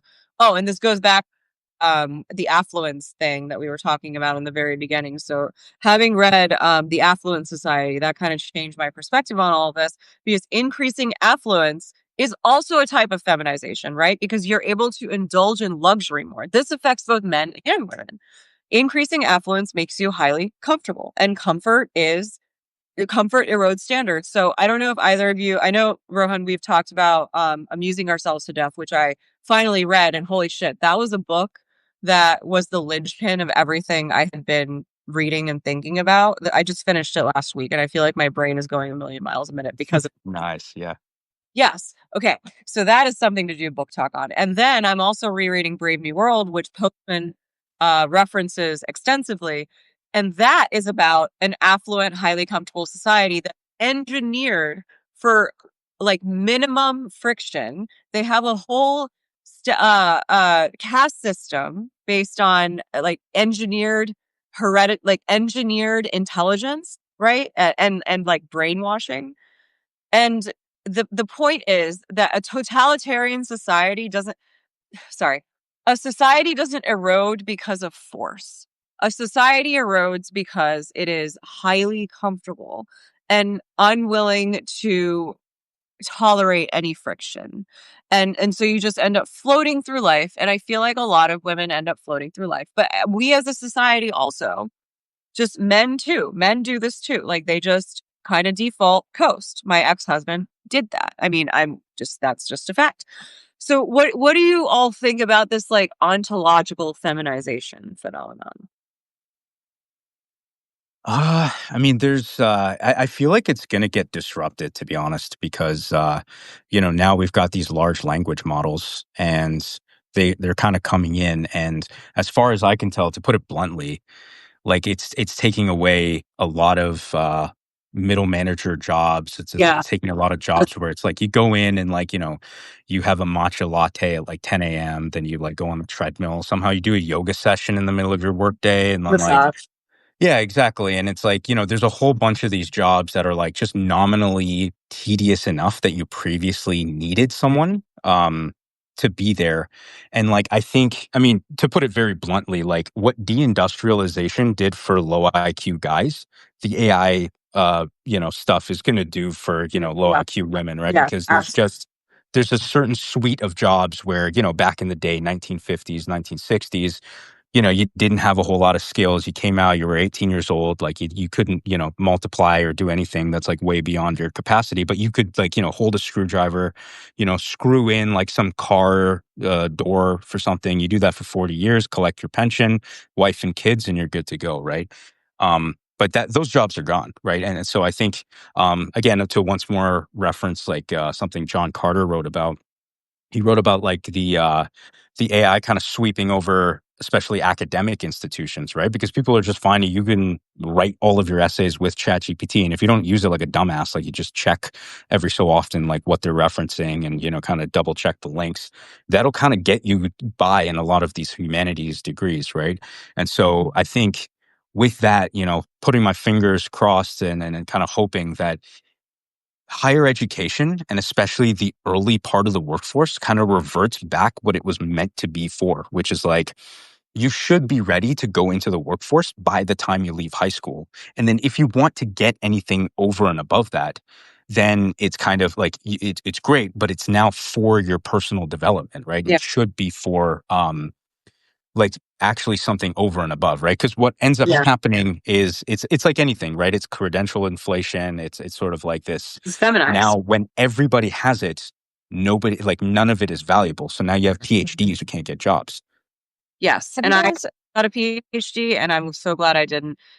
Credentialism, Lurp, I'll hand it over to you, but credentialism is a type of feminization I have noticed. And yes, we were talking. I had also written about this, how AI is going to disproportionately affect women in functions like marketing, customer success, like all these ancillary functions that are not making actual things, that are communication and relationship based. That is then going to probably push a lot of them into the independent, like small business wellness space. And I must say, like, okay, so last Blue Dog mentioned that I promoted two talented women to management positions, but then they wanted to stay ICs. Like, this is part of the problem. Like, this is a set of choices women make. This is not on men, in my opinion. And I'm sorry, but like, there are a lot of women who have corporate jobs who don't have the skills or the willingness to take risks or the ability to take accountability. And a lot of them might actually be better off running small businesses, which is to say, the small business economy is something that should grow in this era of like intense managerial capitalism. I think that's actually a good thing for women because it also allows flexibility that we want. Like, shit, I wouldn't be working if I didn't have to. And I hate to say that, but I just like really don't want to. I would rather spend all of my time writing. I would do something like I would do contract work. Like, I don't need to work a full-time job. And that has been incredibly freeing to me to realize that I don't actually need to do that for my sense of identity. But there are a lot of women for whom the corporate job is actually a status thing, like the job itself, not anything they do in the job, just the mere fact of having the job. And then it also occurred that a lot of these companies that we fetishize, like, Google, Meta, whatever, all of these companies, they they take on prestige to work for precisely because they are prestigious lifestyle brands. So the corporation you work for ends up being your lifestyle brand, which is like a ridiculous way to structure your identity. Lurpa, what do you think as someone who is independent and in the wellness space? Well, I think you're right on that. Expanding like small businesses. I was thinking about this a lot. There's another essay by Darby Saxby. I know she's been pretty critical about the feminization thing, but she wrote an article before all this came out regarding, it was like the division of household labor, and what she mentioned was really interesting to me because, and it's something I've heard before, but in other countries where financial stability is more universal, and I believe Denmark was her example. In Denmark, a lot more women with children in particular work part-time. And they're able to do this. Some fathers do too, but not many of them. But this is possible because they have an infrastructure that supports it. And any of those countries where women are able to actually choose for reasons of, their own desire, what they want to do, rather than like what's financially necessary. You see a lot more women in more traditional spaces. Like you see more women choosing to stay home, to be stay-at-home mothers, to pursue, like for me, for the last 2 years, once I quit my job, my most recent job at the post office, and decided at first I was going to go into coding, and I did some coding classes, but then I did the yoga and personal training route instead. But during that time, um, it it became both easier and more enjoyable for me to, because besides starting to write on Substack more, besides doing like whatever studying I needed to do, which didn't take a ton of my time, I had so many other projects. Now I was writing more all of a sudden. I was volunteering more. I was doing more projects. I was making stuff that I could sell, like, other wellness products like bath salt, stuff like that, yoga mat spray, whatever it is. I think that is a lot more suitable for a lot more women's temperaments, and a lot of the reasons why so many of us, the only reason I had so many spreadsheet jobs and so many banks and all these other different types of work is because I had to, there was no other option. Like whether I was on my own or even like with my ex-husband or a partner or something where we were splitting expenses, I still needed a job. There was no, and I don't have children and I wasn't planning on having children. So the idea of being just like a stay-at-home wife sounded a little silly to me, even though that's kind of what I'm doing right now because I don't teach yoga a lot, but at least not yet. But if we had this sort of support system, and this is something that goes a little more political than I think, this is more of a polarizing solution. But I mean, if we had this sort of political environment where it was possible for women to work as little as they wanted to, because some of this was based on surveys. Women said, yes, I'd like to work either part-time or not at all after they had children. Most women don't have the kinds of high-powered careers that they're passionate about, that they really want to succeed in. A lot of women had the jobs like I had, like an operations manager at some bank or whatever, something that honestly took me like 3 months to figure out how my job even fit into the bank as a whole, just jobs like that seemed like bullshit jobs and kind of were. I think you'd see a lot of this stuff correct itself more naturally, just because women would have more options. And maybe these women who aren't so competent in these roles wouldn't feel the need to, even be in those roles in the first place. They wouldn't subject themselves to the kind of competition that they weren't interested in anyway. Okay. Makes sense. Yeah, it does. And so that brings up the gender equality paradox is what you're referring to, really, which is that in more gender equal societies, and we see that here, we see that in Scandinavia, lots of people have written about this. Yeah. There are women make different choices, which end up, they end up staying home. They end up in lower status careers, which is fine. That's fine. There's nothing wrong with that. For women, it doesn't really matter that much. Yeah, it doesn't. People don't judge you as harshly if you don't have a high status career. At least men don't. Some women might, but at least okay. So here is where we think we take on Richard Reeves's argument because I think he's been making also a lot of questionable arguments lately, where he thinks that the solution to this is more men going into heal professions, which is just never going to happen. It's just not happening. Why would they do that? There's no incentive to do that. And Rohan, you also wrote about this. So, and then there's also the problem of status between men and women. So if women want a higher status man, we are now reaching a point where there aren't enough men who make more than the women with corporate jobs, right? Yeah. And then so a lot of women are ending up alone. And that is not, I'm not saying that they need to like change what they go for. The problem is that there aren't enough men. And feminization is a huge reason there aren't enough men to marry these women who want to have partners and have children, right? And so now the question is this a zero-sum game? We actually need, for women's benefit and children's benefit especially, we need more men to make more money. And so at that point, what is left other than correcting the imbalance and having and somehow creating a situation where we have more men who rise to the top, because the fewer high status men there are, the worse they're going to behave, right? And that is, again, like the situation is actually bad for women to have such few high status men that many women are going for. And I can't blame them for doing that. But then the uncomfortable question is raised. This is a zero sum thing. Like, for men to make more money, women have to make less money. I don't know. What do you guys think? Rohan, what do you think? Yeah, I mean, like at the end of the day, I can tell you, just as a personal anecdote, like when previously, like, well, just say a company was hiring, you would hire or potentially hire like a man or a woman, and you would have to compare their resumes. And so there was enough, like, they were pretty much equal in terms of like the actual qualifications they had. Like they would do well in their interviews. They would, meet the technical requirements. They both seemed like they were a good culture fit.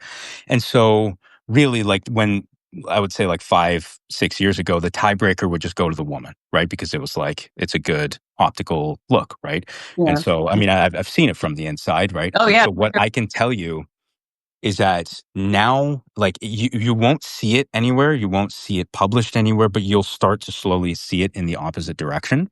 Like you're kind of seeing like, okay, no one's going to say anything out Nope. loud, no one's ever going to like declare anything, but you'll see like slowly now the tiebreakers go in the opposite direction, right? So I mean, the way that I see this playing out is like, again, it's kind of based on what domain and stuff that we're talking about, right? If we need this sort of leveling out to happen, then it kind of depends on what specifically like the incentives are in that specific area, right? So again, like I said, Hollywood, TV shows, video games, right? These are kind of media things.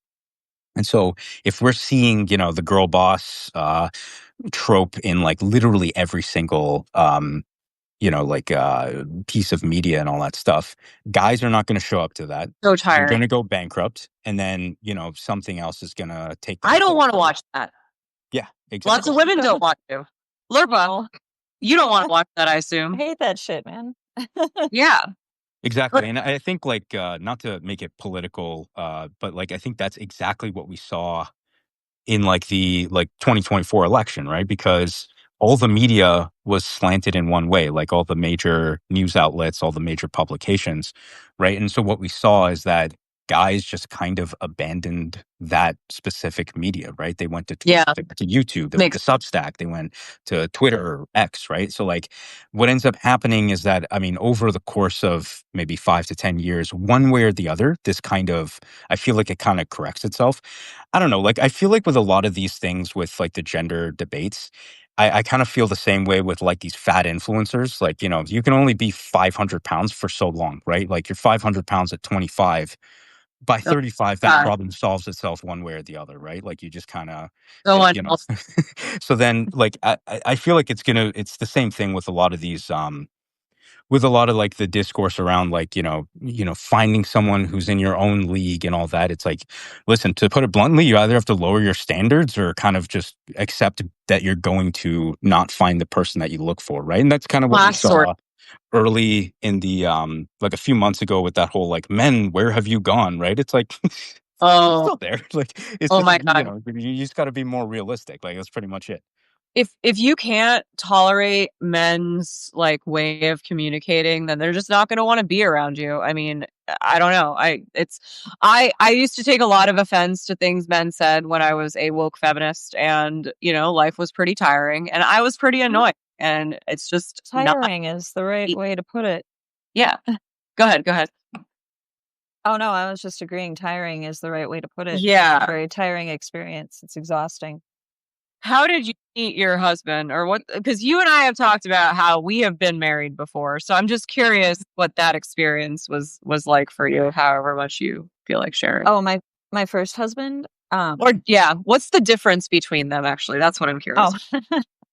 The difference is drive. Absolutely. Yeah. So, like my first husband, when we met, he had a job and he was going to school, and he's very, very smart. He's a very intelligent guy. And he was going to school for like, God, what was it? Well, he was in school for chemistry, but he wanted to go for like the philosophy of chemistry. It was very interesting, and it was like right up his alley. Anyway, but as soon as we started dating, he just like abruptly quit his job and moved into his parents' basement. And I didn't see that as the red flag that it was. I mean, I was like 24, so it didn't really matter to me that much anyway. But that was just then another 4 years of me just like scrambling to pay all the bills because he couldn't hold a job for more than like 6 months at a time. And he'd, Yeah.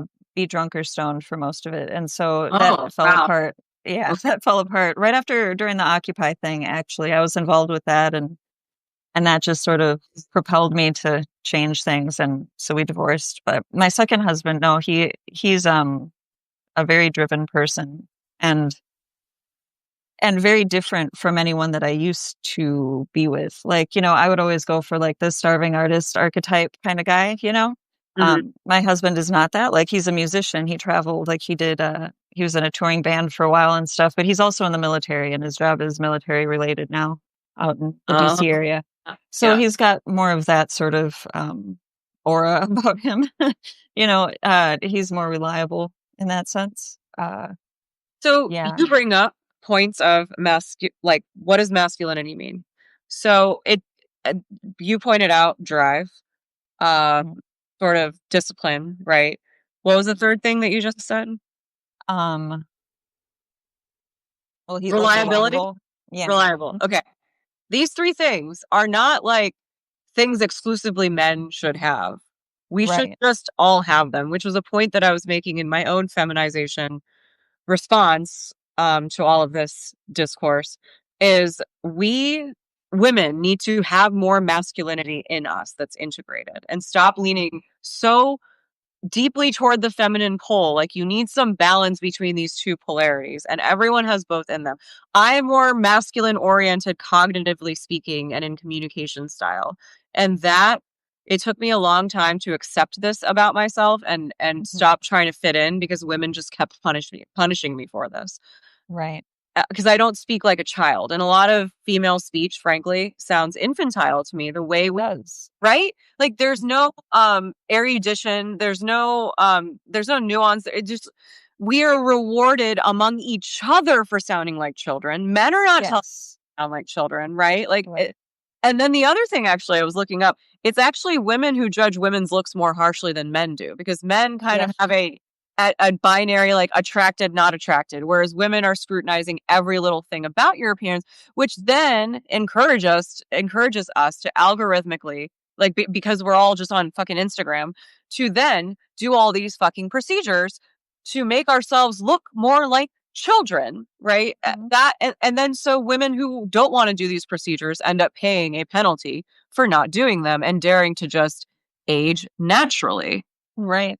Yeah, and that's true. And I mean, I say this hypocritically because I just got Botox yesterday, but but what are you going to do?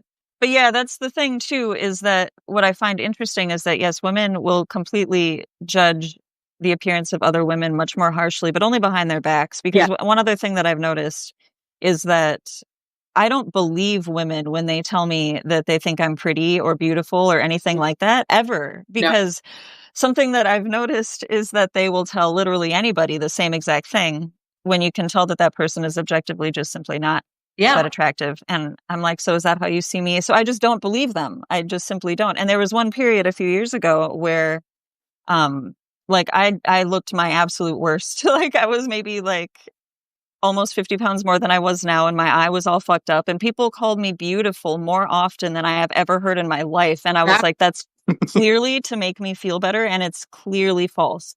And I thought to myself, I don't trust a single one of you anymore at all. Like, you didn't have to say any of that. I didn't ask, and you just said it anyway. And I'm like, it made me mad. I totally get that. Lauren, were you about to jump in? Well, yeah, I was going to say I was a full adult by the time I learned what a cuticle was. I was like, you guys, like, I don't think I ever used that word in my life until I was like, I already had a full 4 years of college and graduated and everything. Yeah, I mean, jumping into your point about masculinity, Anu, I have a post sitting in my drafts called Masculinity Will Always Be Threatening to Women. And the point is that, with this whole like Pedro Pascal type masculinity, and like, there's this watered down version of like masculinity where it wants all the benefits but kind of plays it safe.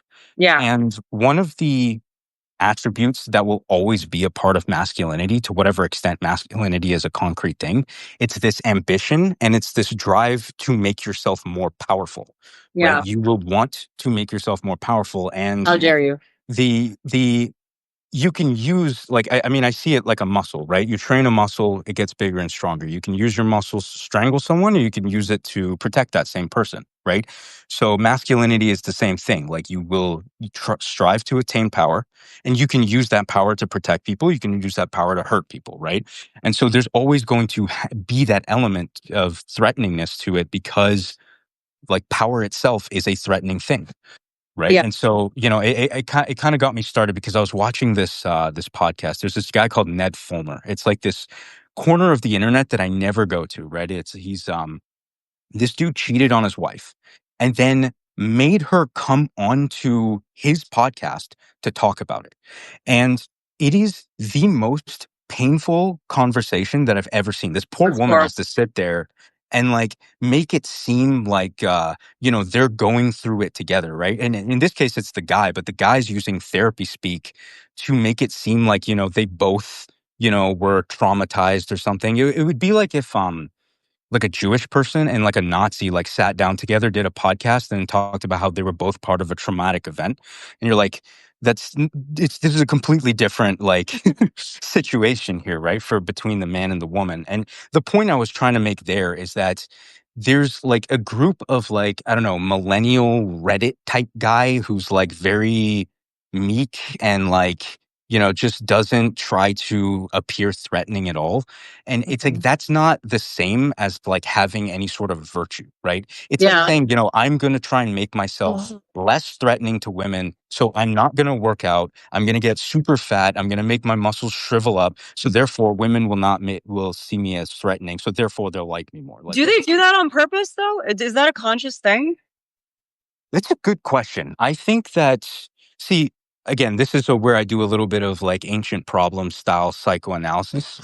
I think a lot of them, they find that it's very difficult to be like the captain of the football sort of archetype, right? And so like everyone's kind of looking for status in their own way. And so what ends up happening is that they realize they can't be the guy who's on the field that the cheerleaders love. So they end up kind of going in the opposite direction, where they go like, I'm going to make myself kind of like a lover boy type, very doughy, very like non-threatening, so that I can kind of be like soft and sort of feminine with the women. But the problem is that that's not like that has no Not what we really correlation want. to your character, correct. right? Like, again, the point I was trying to make in the article is like a lot of these people who like kind of come across as like these lover boy feminist types, they're the ones like sending dick pics to minors, right? They're the ones who like have no fucking like honor or intention, right? So just because you come across that way doesn't mean you've developed any sort of masculinity and sort of, and this is something that probably Lurpa, because it seems like you work in sort of a gym environment. But like when you go into the gym, like who are some of the kindest, friendliest people? It's like the guy who's like fucking jacked and like worked out for 20 years, right? He's willing to like show you the machines and kind of show you how everything kind of works, right? It's because like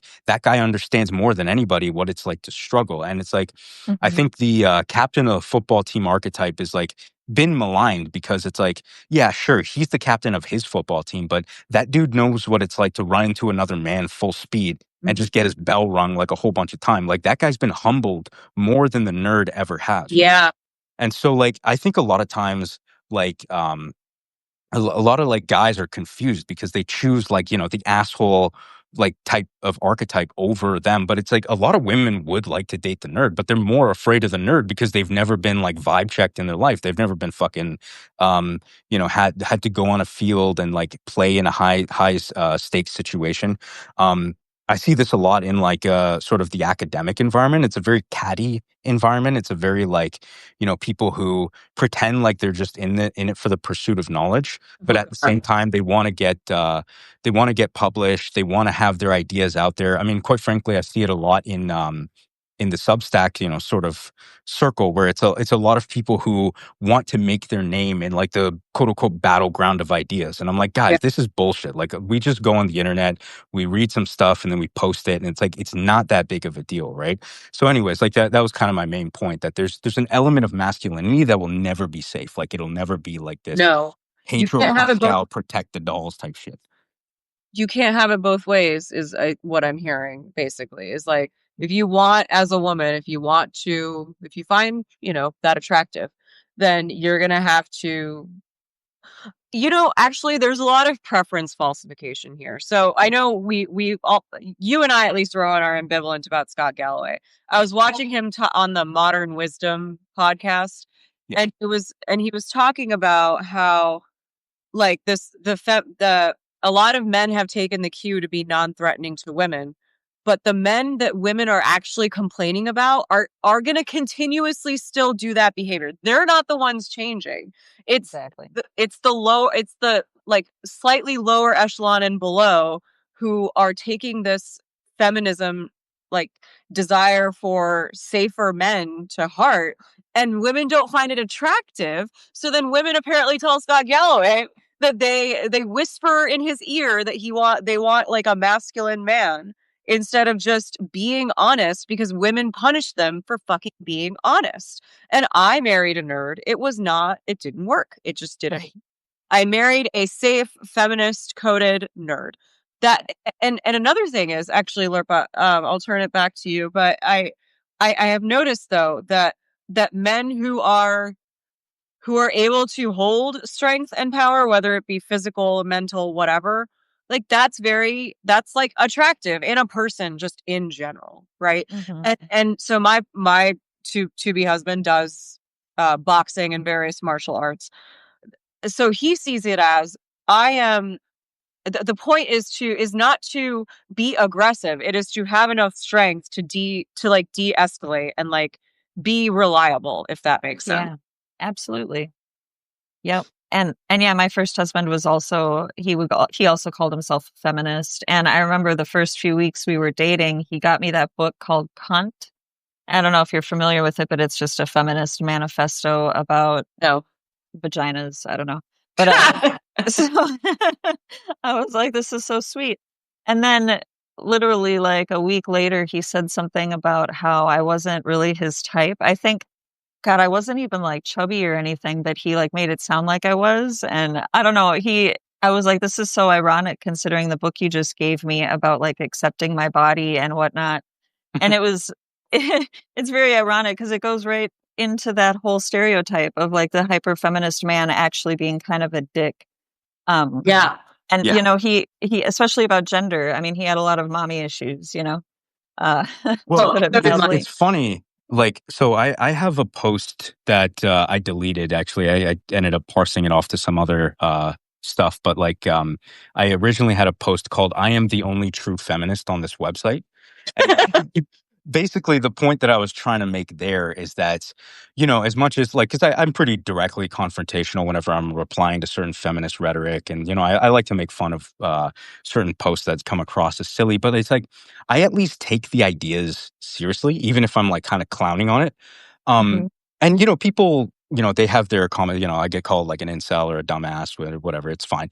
But, what ends up like whenever I see you, like Anuradha specifically, probably you as well, Lurpa, but like it's almost like whenever you have these opinions, a lot of women and even men too, they kind of like baby you. They tell you that you're too stupid to have these opinions, which is like it's the craziest thing because it's like this inversion. So as much as I talk about like, I'm kind of like branded as like this anti-feminist guy, I don't do that to people, right? So it's like I'm treating you better than the supposed feminists ever are. Right? It's like absolutely more confrontational, right? They see you as a gender traitor. They call you a pick-me. I mean, it's all sorts of things. I got just like ran out of the feminist blogosphere back in the early 2010s. Like I was talking about early on in the conversation. Like I started with a feminist blog that ended up being like, well, not a feminist blog anymore because I critiqued them too much and I argued against their ideas too much, and they didn't like me as a result. So I still stayed in that circle because I liked to promote my things there because I knew it would get a lot of engagement. But I got more engagement from the anti-feminist men. Yep. And it was positive engagement. And they still considered me a feminist, but the feminists did not, Fascinating. Yeah, They isn't it? feminists, but the actual feminists didn't. That is Right. funny. I have a ideologically varied audience, as I imagine both of you do. Oh, yeah. Also, though All over actually, the place. I don't have really far leftists because they just can't tolerate it. Like a lot of them, I've gotten blocked by a bunch of them. yeah, exactly. But other than that, like I have a variety of heterodox type liberals and like conservatives, like people who voted for Trump. And I don't, it doesn't matter. It doesn't matter to me what their ideological leanings are. The question is like, can they see through the bullshit to see what's actually happening under these social structures that people are just taking for granted? And people do infantilize me. Women especially infantilize you and me, Lorpa. Like all the fucking time. And I think this is because feminism is a closed epistemic system. This is something I've been trying to develop a little bit. Curious what you guys think, but because the feminist bent begins from this unfalsifiable position, which is that women are oppressed and men are the oppressors, and women should get more power, even as feminists distrust power as somehow evil. It's still a power acquisition strategy that they won't admit is a power acquisition strategy through epistemic closure. And when I say epistemic closure, I mean that because it begins from this unfalsifiable position, you can't actually debate any of it to falsify it because it resists the very structure of logic and debate. Mm-hmm. Yeah, there was this, I started to write a note about it. I thought I deleted it. I thought maybe I would just expand this into a larger post, because I think I remember for a long time, back when they were called SJWs instead of the woke or whatever, back when Trump was first running, 2015, 2016. And a lot of people, like, the woke language was just starting to kind of become more mainstream, but not mainstream enough that your average normie would understand it. They would be like, oh, this black guy's being racist towards me, a white guy. And then someone would be like, oh, black people can't be racist, like that sort of thing, because they'd be operating off of the privilege plus power or prejudice plus power, or whatever that thing is. And, I'd have my real life friends saying, this is ridiculous, I want to argue. And my husband would do this too, because he was not as knee deep in this whole online environment as I've been for so long. And I'd say, look, don't say that to her. This is exactly what she's going to say in response. You need to argue like along their same logical framework. Otherwise, you're not going to get anywhere. And I spent so much time just trying to get people to understand how to talk to these people, how to speak their language, because it's so like their internal logic is tight. And if you go anywhere outside of it, you're just excluded, period. Mm-hmm. And what I realized is that there's actually not very many ways to do that, because like you said, it's very epistemically closed off. And anything that you try to introduce that doesn't fall along their very specific parameters is going to be dismissed immediately. And, this is done way too much, but I mean, it's very 1984-ish in the newspeak sort of way. If you change the language, change the language enough that you can't question certain things. You can't argue against certain things because you simply don't have the language for it within the framework that you're trying to discuss it.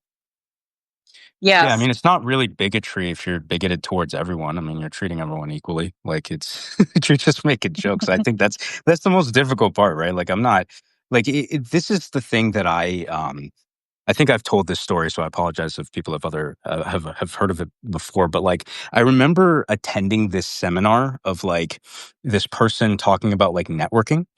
And she was saying like, oh, when you're trying to make friends, you should spend 33% of your time with people who are doing better than you in life, 33% of your time with people who are doing the same, and then 33% of your time with people who are doing worse than you. I'm like, this is the terrible idea, right? Because I'm like, I don't look at my friendships this way. I don't talk like, I'm not like, oh, okay, I hung out with Dave twice this month, but he doesn't make as much money as I do, so I need to push him over to the next fiscal quarter or whatever, right? And so I think it's this idea that you're finely tuning your sensibilities along these categories, right? I don't care. Like it would be the dumbest way to kind of look at people. And this is the problem where I think a lot of these identitarian politics actually ends up backfiring, because it's like I look at someone and you're like, oh, okay, this is a person who's like a brown woman with a disability, so I need to start giving her higher priority whenever she speaks or whatever. It's like, no, it's just people. Again, I recognize that people have different backgrounds, but I think it's not a good idea to constantly have that as like your fundamental operating system, right? Like this critical theory, oppressor, oppressed, right? Yeah. I think the analogy I gave was like, if you're kind of going into like a department store, like you work at the paint section, the first day you work there, like, you won't be able to tell like off white from like cream from like, whatever, some other color. But it's like eventually you start being able to fine tune, like even without those little paint cards, right? Because it's like you just get attuned to seeing the different colors after like several months. And so like I think it's the same thing with this critical theory. Like if you drill your head with like these identitarian categories, you're only going to see people in terms of like, oh, okay, right now I'm on a podcast with a white woman and a brown woman, so I need to like, okay, Anu, you're going to get 45% of the discussion, and then I'll get the next 25, and then Lerpa, you can get whatever's left over. It's like it's the dumbest way to kind of think about things, right? Coming back to your point. Anu, about like the whole Prof G Scott Galloway thing. And it's like one of the things that infuriates me is that he always talks about how men have like a 500-year head start. And I'm like, what are you talking about? I'm not 500 years old. Like, Right. I didn't buy a house Yes. 300 years ago. And it's Present men. They always talk about past people as though present people have an advantage from past people. What the fuck? Exactly. yeah, it's just like one of these talking points. Yeah, sorry, go ahead, Lerpa. Oh, no, it's okay. I wanted to talk about one of your points, because like you were talking about how, when you break up your friends or who you hang out with into those three categories or whatever, better, worse, and the same as you, and how that ends up making you start to see these differences way too quickly. I remember back when I started my whole like critical theory journey or whatever in the late aughts, and I was learning about, the whole prejudice plus privilege, intersectionality, all of that good stuff. My social circle at the time, like, my school life was very racially diverse, but in Minneapolis, it's a pretty segregated area. And like, I think a lot of northern cities are. And so as you become an adult, as a white person, you don't have, I mean, at least I'm very much generalizing. So if you're an exception, I believe you, don't worry about it. But like, in my experience, if you're like a white person, especially as a millennial in my life, you end up, your social circles just kind of homogenized. Like most of my friends became white after high school.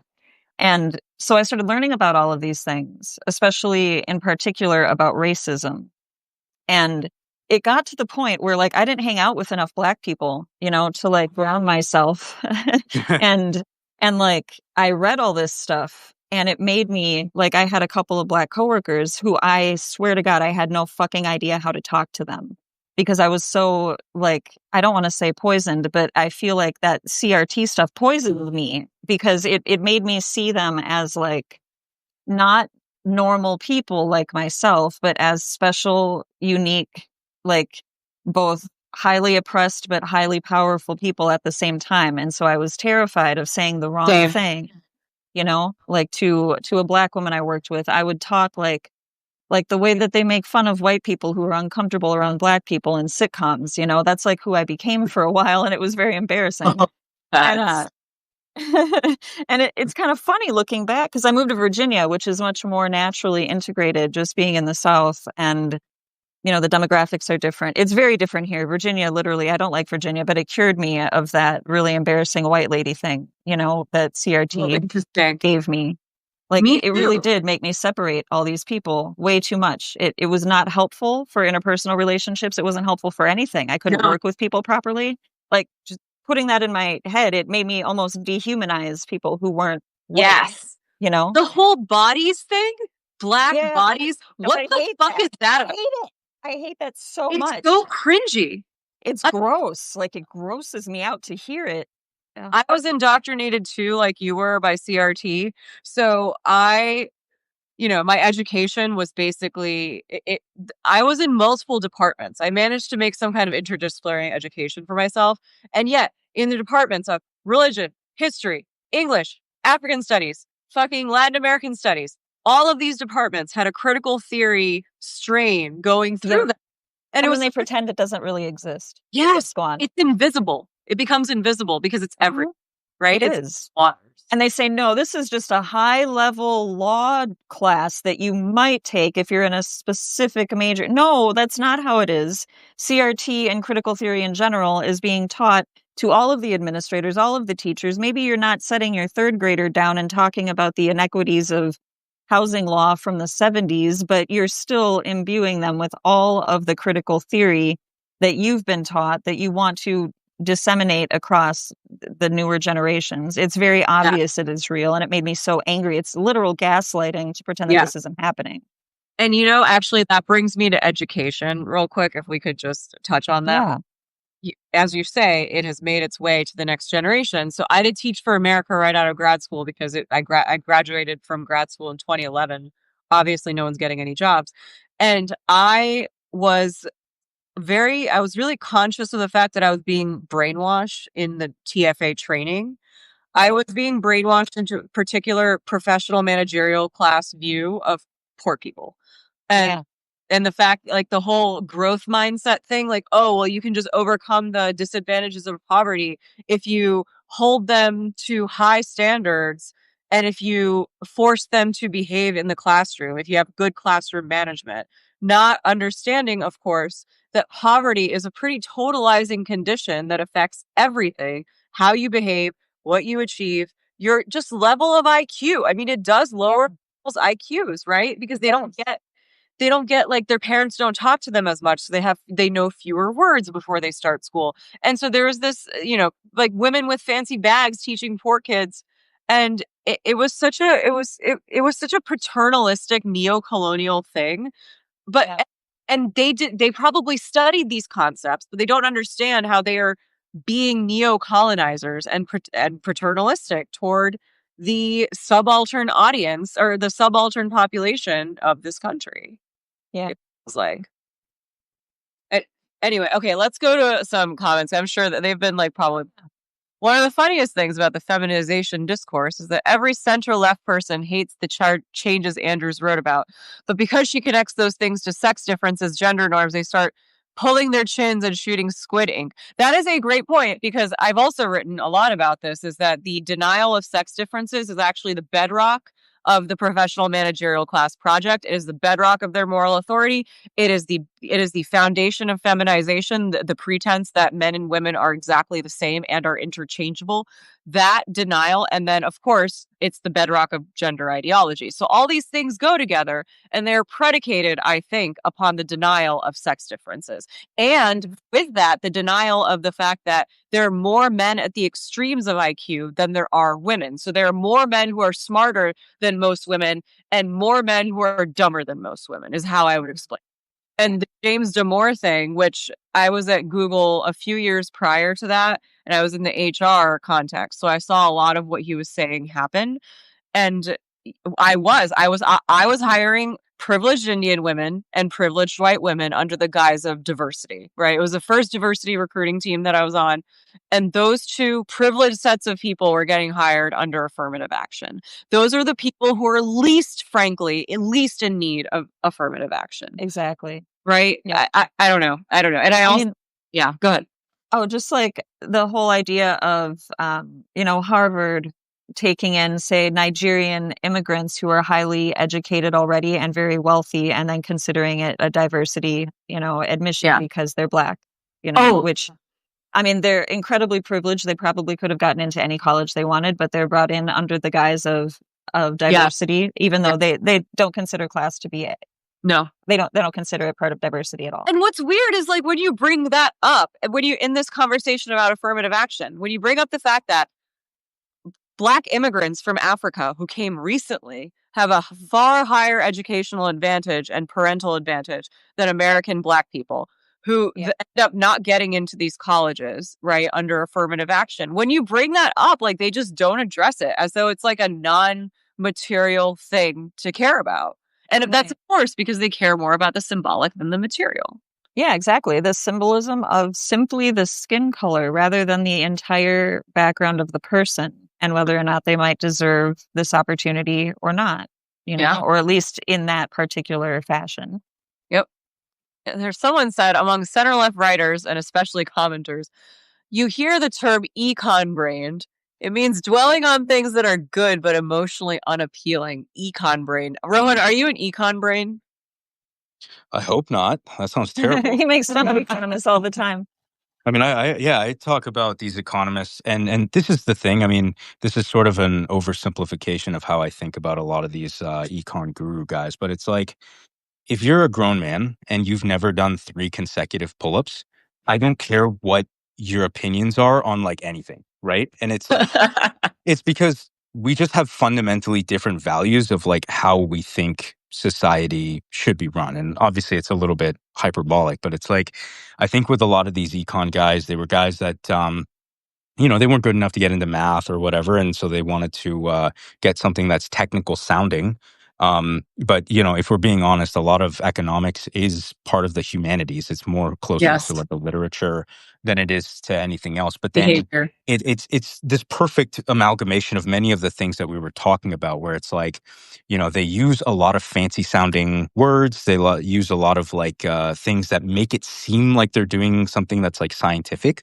But in reality, it's just punditry. They're just giving their opinion on how things should be run. And it's weird because like you should know this, like just logically deducing it, because you see these guys, they give their opinions on like domestic labor issues, and then they talk about like Japanese markets, and then they'll talk about like how the India-Pakistan conflict is going to like disrupt supply chains. And in the back of your mind, you have to know like these guys can't be knowledgeable on all of these things, No way. right? So really, they're just pundits, and then they use the language of economics to kind of justify the things that they're saying.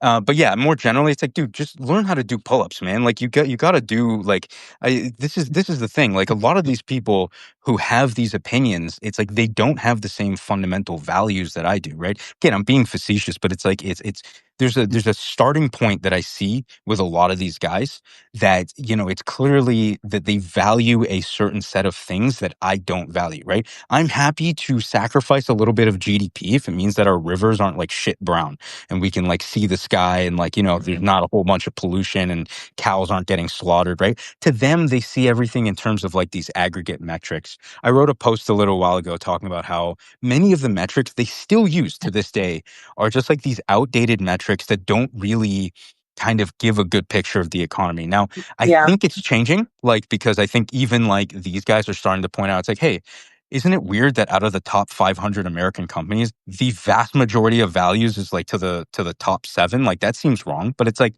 this is a trend that's been going on, depending on how you look at it, for like 2 decades now. Of course, this is happening, right?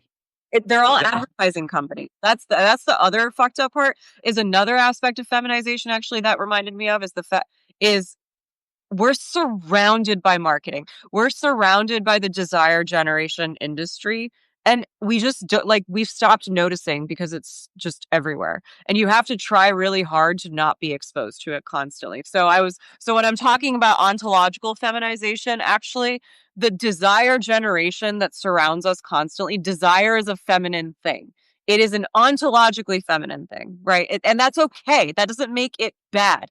It's when it takes everything over that it's bad. And this is going back to the Bhagavad Gita, actually, to bring it back to way earlier in the conversation, is that teaches you to not be beholden to your desires. And I believe that there's a verse that where Krishna advises Arjun to not let himself get carried away with the rapids of emotions,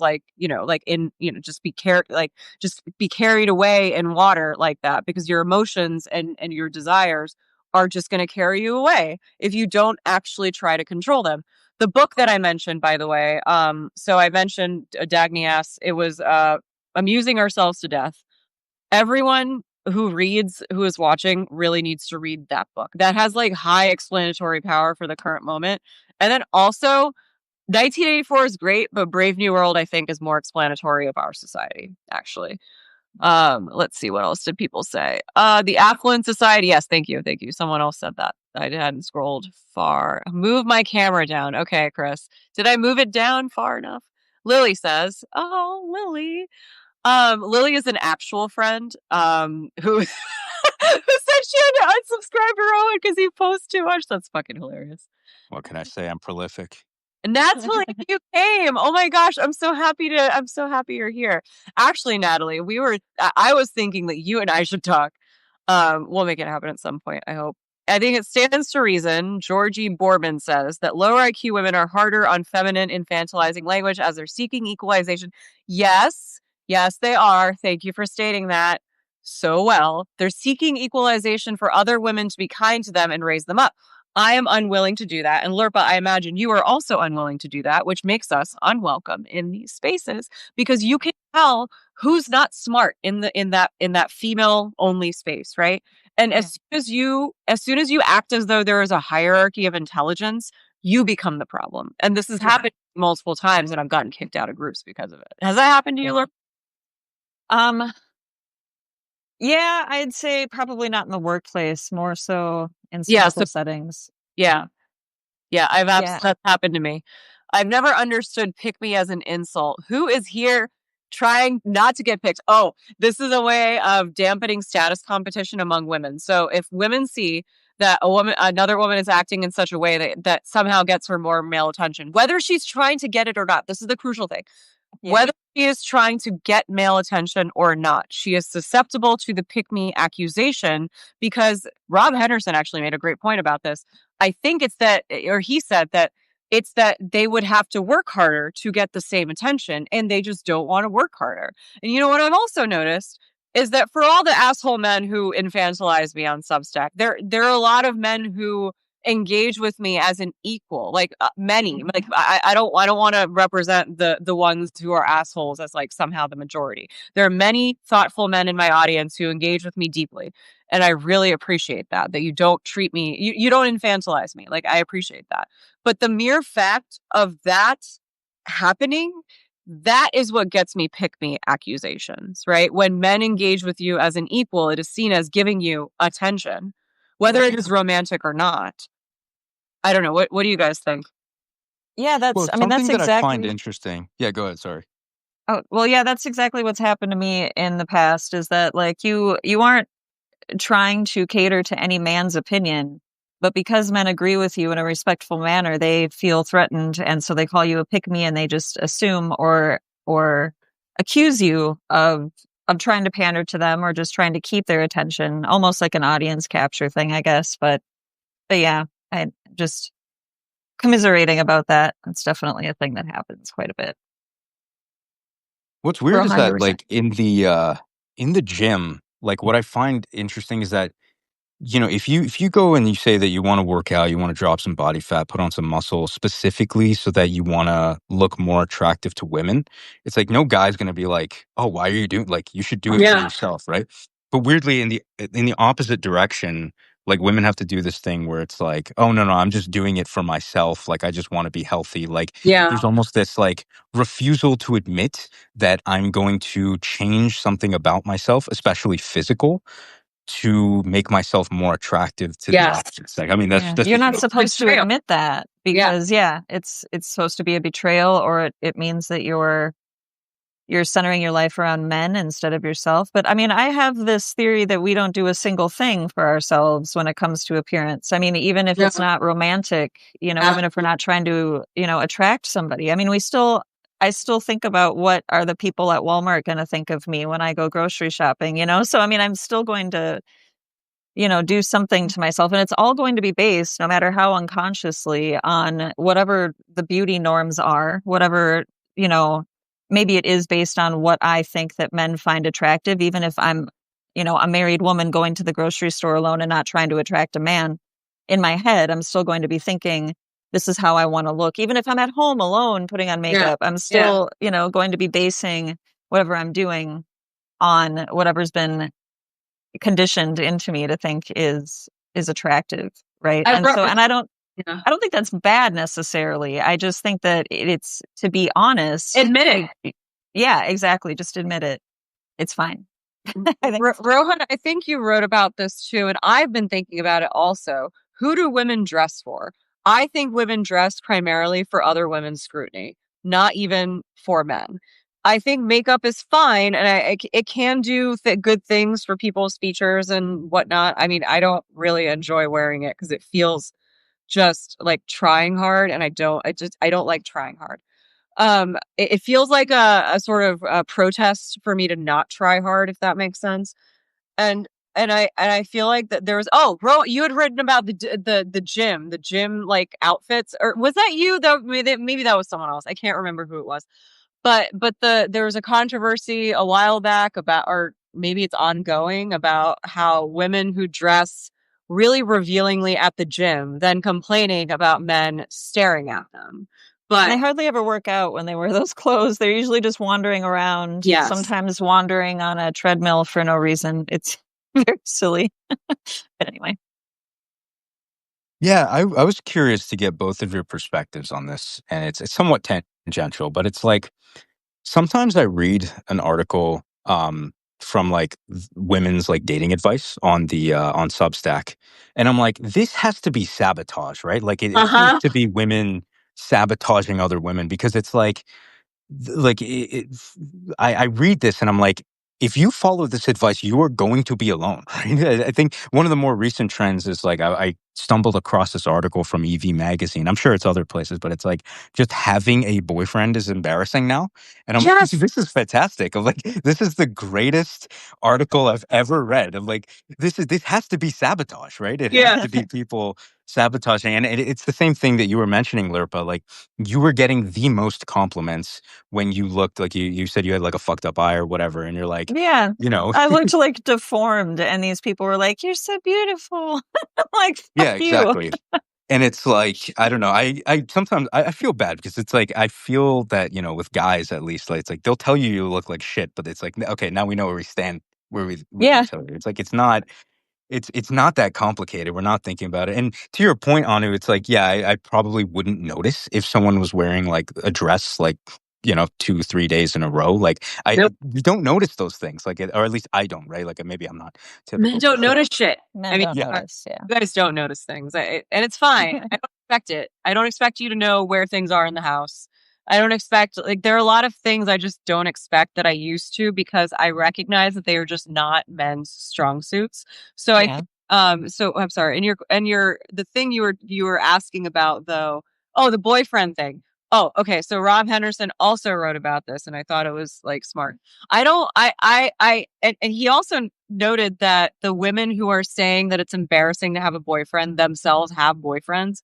And the reason that they find it embarrassing to post about it is because if a breakup happens, then they're embarrassed. And it does seem like sabotage. Like, saying that it's embarrassing to have a boyfriend seems like sabotage for women who actually want to settle down and have kids, which is, again, feminism I see as a competitive sabotage system that papers over women's covert competition, which is, again, evolutionarily based. I think feminism is an adaptive mechanism for women's covert competition to continue in the modern world. What do you guys think about that? It sounds like a plausible theory, honestly. Although it makes me wonder what benefits there might be to it, as opposed Yeah. to, because we saw like unchecked masculinity running everything for a while. Now we see unchecked femininity running Yeah. things for a little while. And we can recognize the masculine virtues, right? But what are the good things that feminization has brought to any of these institutions? Can we think of anything? I I guess, like, so here's the thing. You'd think that sexual harassment would be one of those, but I don't think it is. I don't think that's actually true. I think there are still men who are willing to push the boundaries in a plausibly deniable way. And I say that because it's happened to me multiple times, where men will perform. This particular man performed feminism and, like, was trying to increase my visibility, but was doing it, I later realized, for the wrong reasons. And he was trying to trying to make something happen, but in the most deniable way possible. He towed the line, kind of, but like not really, because he was finding reasons to get in my personal space. And he did it like multiple times on a client trip. And I didn't complain about it because I knew that one, I would have a hard time proving it. And two, he was well liked by leadership, and I was new, so I didn't want to rock the boat. And I mean, I think that was still the right decision, but I guess my point is feminization has just pushed a lot of these things underground. It has also pushed, I think, female desire underground, where desire still exists, but it is pathologized. So women just kind of suppress it and are not able to express it in a healthy manner.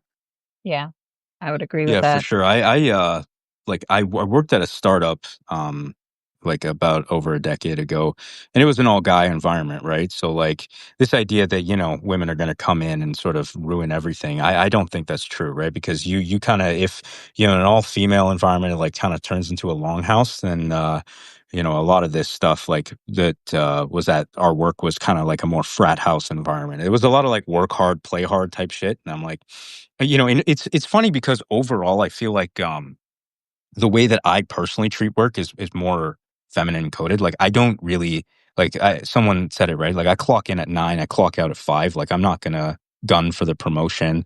I was offered a promotion a couple of years ago, and I just turned it down, right? Because I don't want to deal with people. Like that's more meetings, more people that I have to talk to. I'm like, I don't need Wow. the extra salary at the time. It's like why would I do that, right? I like the yeah, I'm like I like the IC role that I have, and I like the lifestyle that I have. So it's funny because dispositionally, that's very feminine. I would say, like based on this conversation, but there's definitely like you need like at least in some environments like some woman to show up and kind of like I don't know what to call it, like put guys in check, or like just Yeah. having a woman around like makes guys more disciplined, right? Otherwise, like you turn into slobs. It's Interesting. fucking yeah, yeah, and it's like just having them there, but I think like where it gets like unchecked is just this idea that because again, I'm speaking from my own personal anecdotes. We just speak off the cuff. Sometimes there's a lot of shit that we say, and it's like it's stupid, it's insensitive, and like very often, if you just let it marinate for like 2 or 3 days, we're like, yeah, that was kind of stupid. I don't know why I said it like that, right? But if you're gonna jump on that guy and then all of a sudden call him like the next Adolf Hitler because he said something, it's going to create this backlash, right? And again, like Yeah. tying it back to the politics, right? It's the thing that I see, and again, I admit that I have like an algorithmic bias in terms of the content that I see, but it's always people shifting like the way that you guys shifted, right? You guys were very feminist, very like lefty, very woke, and then you get caught in this labyrinth of social rules, and you're like, no matter what I do, I'm going to activate some sort of weird tripwire that I don't even really understand. It's going to come as a consequence to me, and after a while, you're just like, fuck it. I'm just going to say what I'm going to say. Like, if it's a lose lose, I'm going to lose the way that I want to lose. Right. And so I think a lot of guys in general have that same sort of instinct. I see a few comments here. Let's check them out. Oof. Okay. So works. Okay. So I'm going to make a thought. Oh, okay. Okay. Main point is that it's not all bad and the field was hijacked. Okay. I mean, but I don't agree, but okay. Actually, no. You know what? I will grant. Let me pause on that for a second. So I have been rereading Foucault and Derrida, and actually picked up Judith Butler the other day. Holy shit, she has some word salad. I had read Gender Trouble a long time ago, like the first, I don't know, whatever, the first chapter of it, which is like half the book, and I had a hard time understanding it then. Now, oh man, because of all the reading I've done, it is very fucking clear the illogic of her position. Now, I do think, though, Foucault actually applies to analyzing feminization. I've actually compared or brought the panopticon into, like, I've used the panopticon to explain how women police each other, and then that policing of each other turns into self-policing.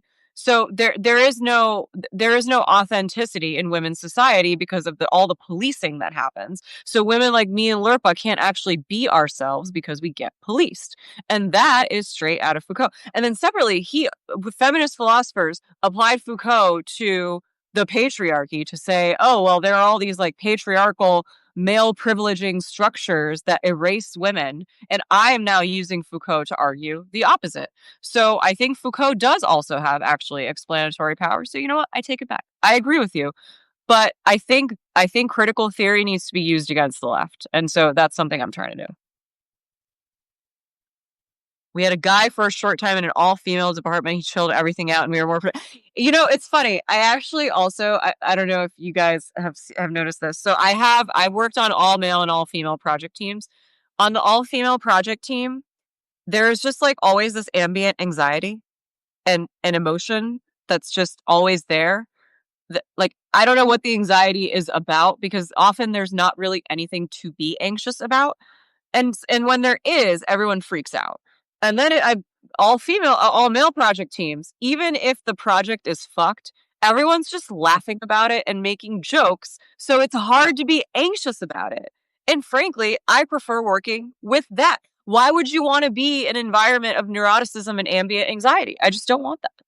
So can I jump in for a second? Please. That is a learned skill. I can tell you that it's very much like you have to, because for a lot of guys, it's not natural to kind of like kind of just be stoic about it, laugh it off. Like we have the same energy, Okay. like, when Yeah. we're kids, all that stuff. We got the same anxiety, right? And all that stuff. But what we realized very early on, especially, when we're working with women, if we start having that like jumpy, like, energy of like, freaking out, then that's going to permeate onto other people, right? Like you Yeah. can't do that, right? Because it's going to affect other people. And I think this is something that a lot of women don't really understand when they ask like, oh, how come guys don't open up? How come they don't vent? How come they don't? It's like, because we're trained to not put that on other people. It comes across as differently. So, I mean, this is a stupid analogy, but here's the way that I kind of see it in terms of like the different emotionalities. It's like, you have the spray bottle, like a Febreze or something. Like women, I feel like whenever they're talking to people, it's kind of on like mist mode, where the emotions are more like diffuse. You'll talk to different people. You'll talk to, guys. I don't know. We're stuck on like the American Sniper fucking jet mode, where like you spray and it's like that single stream. I don't know. Our emotions just kind of come out the same way. It's a lot more intense, but it's a lot more like brief. Yes. So I think like a lot of times, when they ask like, how come you don't open up like that? It's like, it's because it's going to come out on jet mode. You're expecting like a nice cool mist to kind of like cool you off on a summer's day. It's like, no, you're going to get shot in the face with like a stream of water. Right. So I think a lot of times like the way that it comes out is different, and we are aware of that effect. Like we are made to be aware of that effect that we have on people, because if you're in a group of people and the guy starts freaking out, then everybody's going to start freaking out. Yeah, right? So because we look at men like they're supposed to be like the stabilizing figure, even if we don't want to look at them like that. Yeah. It's automatic. Yeah, and I think, my husband told me a story once about his ex-girlfriend, and he had lived here in Virginia. We met in Minnesota, but he lived here before he met me for a while. And he ended up moving this girl that he had known for a long time down to Virginia, and they were dating. And on their way, they ended up buying like a used van to move her stuff because it was cheaper than renting one. And anyway, somewhere in a scary part of the mountains, they broke down, and she was panicking and freaking out and yelling, and he was extremely calm. And she had accused him of not caring or not wanting to do anything about it because he wasn't freaking out to her level. And he said, I am not freaking out because someone has to not freak out. Like if I do, then you do even more, and then we don't fix anything. And I think about that so often because it really is like it is important to have one person be the calm one to kind of ground everybody else. And, for better or worse, we all kind of expect that of the men. Yes. So when they come down to our level, in a sense, and I'm not even trying to pathologize women reacting more strongly. I mean, if it's what comes naturally to us, I'm trying to embrace these things a little more, just in a more integrated way. But so I'm not even trying to say that that's bad, but the necessity of having one person be the calm, chill one, it makes sense. And that is a burden placed on men, but it's one that I've come to accept as kind of necessary. And with that comes like I have to, accept that there's not going to be a lot of emotional conversations like the type that I might have with another woman or with a man who's more feminized in a sense, or more in touch with his feminine side, whatever. Yeah. Well, I don't want to talk to a man about emotional things. I just don't. I don't get I don't get debate partners in women, so I would rather just talk about ideas with men, right? And then the most feminist of women will say, actually, to your point, that I want a man to like hold my chaos or some such thing. That is a highly feminized, like that means their internal orientation is highly feminine to the point where there is chaos inside that they want a man to help them handle. Why are we depending on men to handle our internal chaos? We need to have some fucking discipline. Like, we just don't. It goes back to the infantilization thing. And perhaps, okay, so to close on this, because I have an appointment, otherwise I would actually keep going. But and there are like 165 people here. Damn, I'm That's like, pretty awesome. Yeah, thank you guys for coming. Really appreciate it. Yeah. Isabel, I want to address your question, but I don't want to address it like here. So if you want to message me, we can talk about it. To wrap it up, I think perhaps we have landed on feminization, or feminine qualities are not bad. They're not bad. They shouldn't be suppressed, right? So like emotion, aesthetics, like all these things have a place in life. They bring beauty to life, right? Beauty is a feminine thing like it's just ontologically feminine. I'm talking about ontology. I'm not talking about people. Right. And these things need to be in balance, and they're completely out of balance in both women, especially out of balance. And there's many men in whom it's also out of balance, right? Like they have zero touch with their emotions, or just, I don't know, in general, like they're not able to connect with people as they would like. And I think a lot of men struggle It's on with a that. time delay. I would put it like that. It's Yeah. sometimes we're like, oh, okay, I really was annoyed 2 days ago. It just takes a while for us. Oh, interesting. Okay. That's actually, no, I actually hadn't thought about that. Yeah, me I neither. have that problem a lot in, when I'm in my relationships. Like they would be like, why were you so cold? It's like, I didn't know I was annoyed. Now I know. My bad. Right. And so like in one of the other relationships, she kind of figured that out. She's like, okay, go work out, take a nap, and then we'll talk. Right. It's like, oh, okay. Yeah, I was kind of upset in that situation. My bad on that. What do you guys think feminization is? To go back to that point as a wrapping up, only because I have to run, and I'm sorry. Right. Like, what was your question again? Oh no, just like what is your final take on feminization in terms of what it is? Well, okay, my take on what it is, I really liked the way that you said, like, taking interpersonal feminine communication norms and just kind of extrapolating them to the workplace. Like, there's nothing wrong with it necessarily in a social setting if you all speak the language and you agree to it and whatever, it can run smoothly enough, I guess.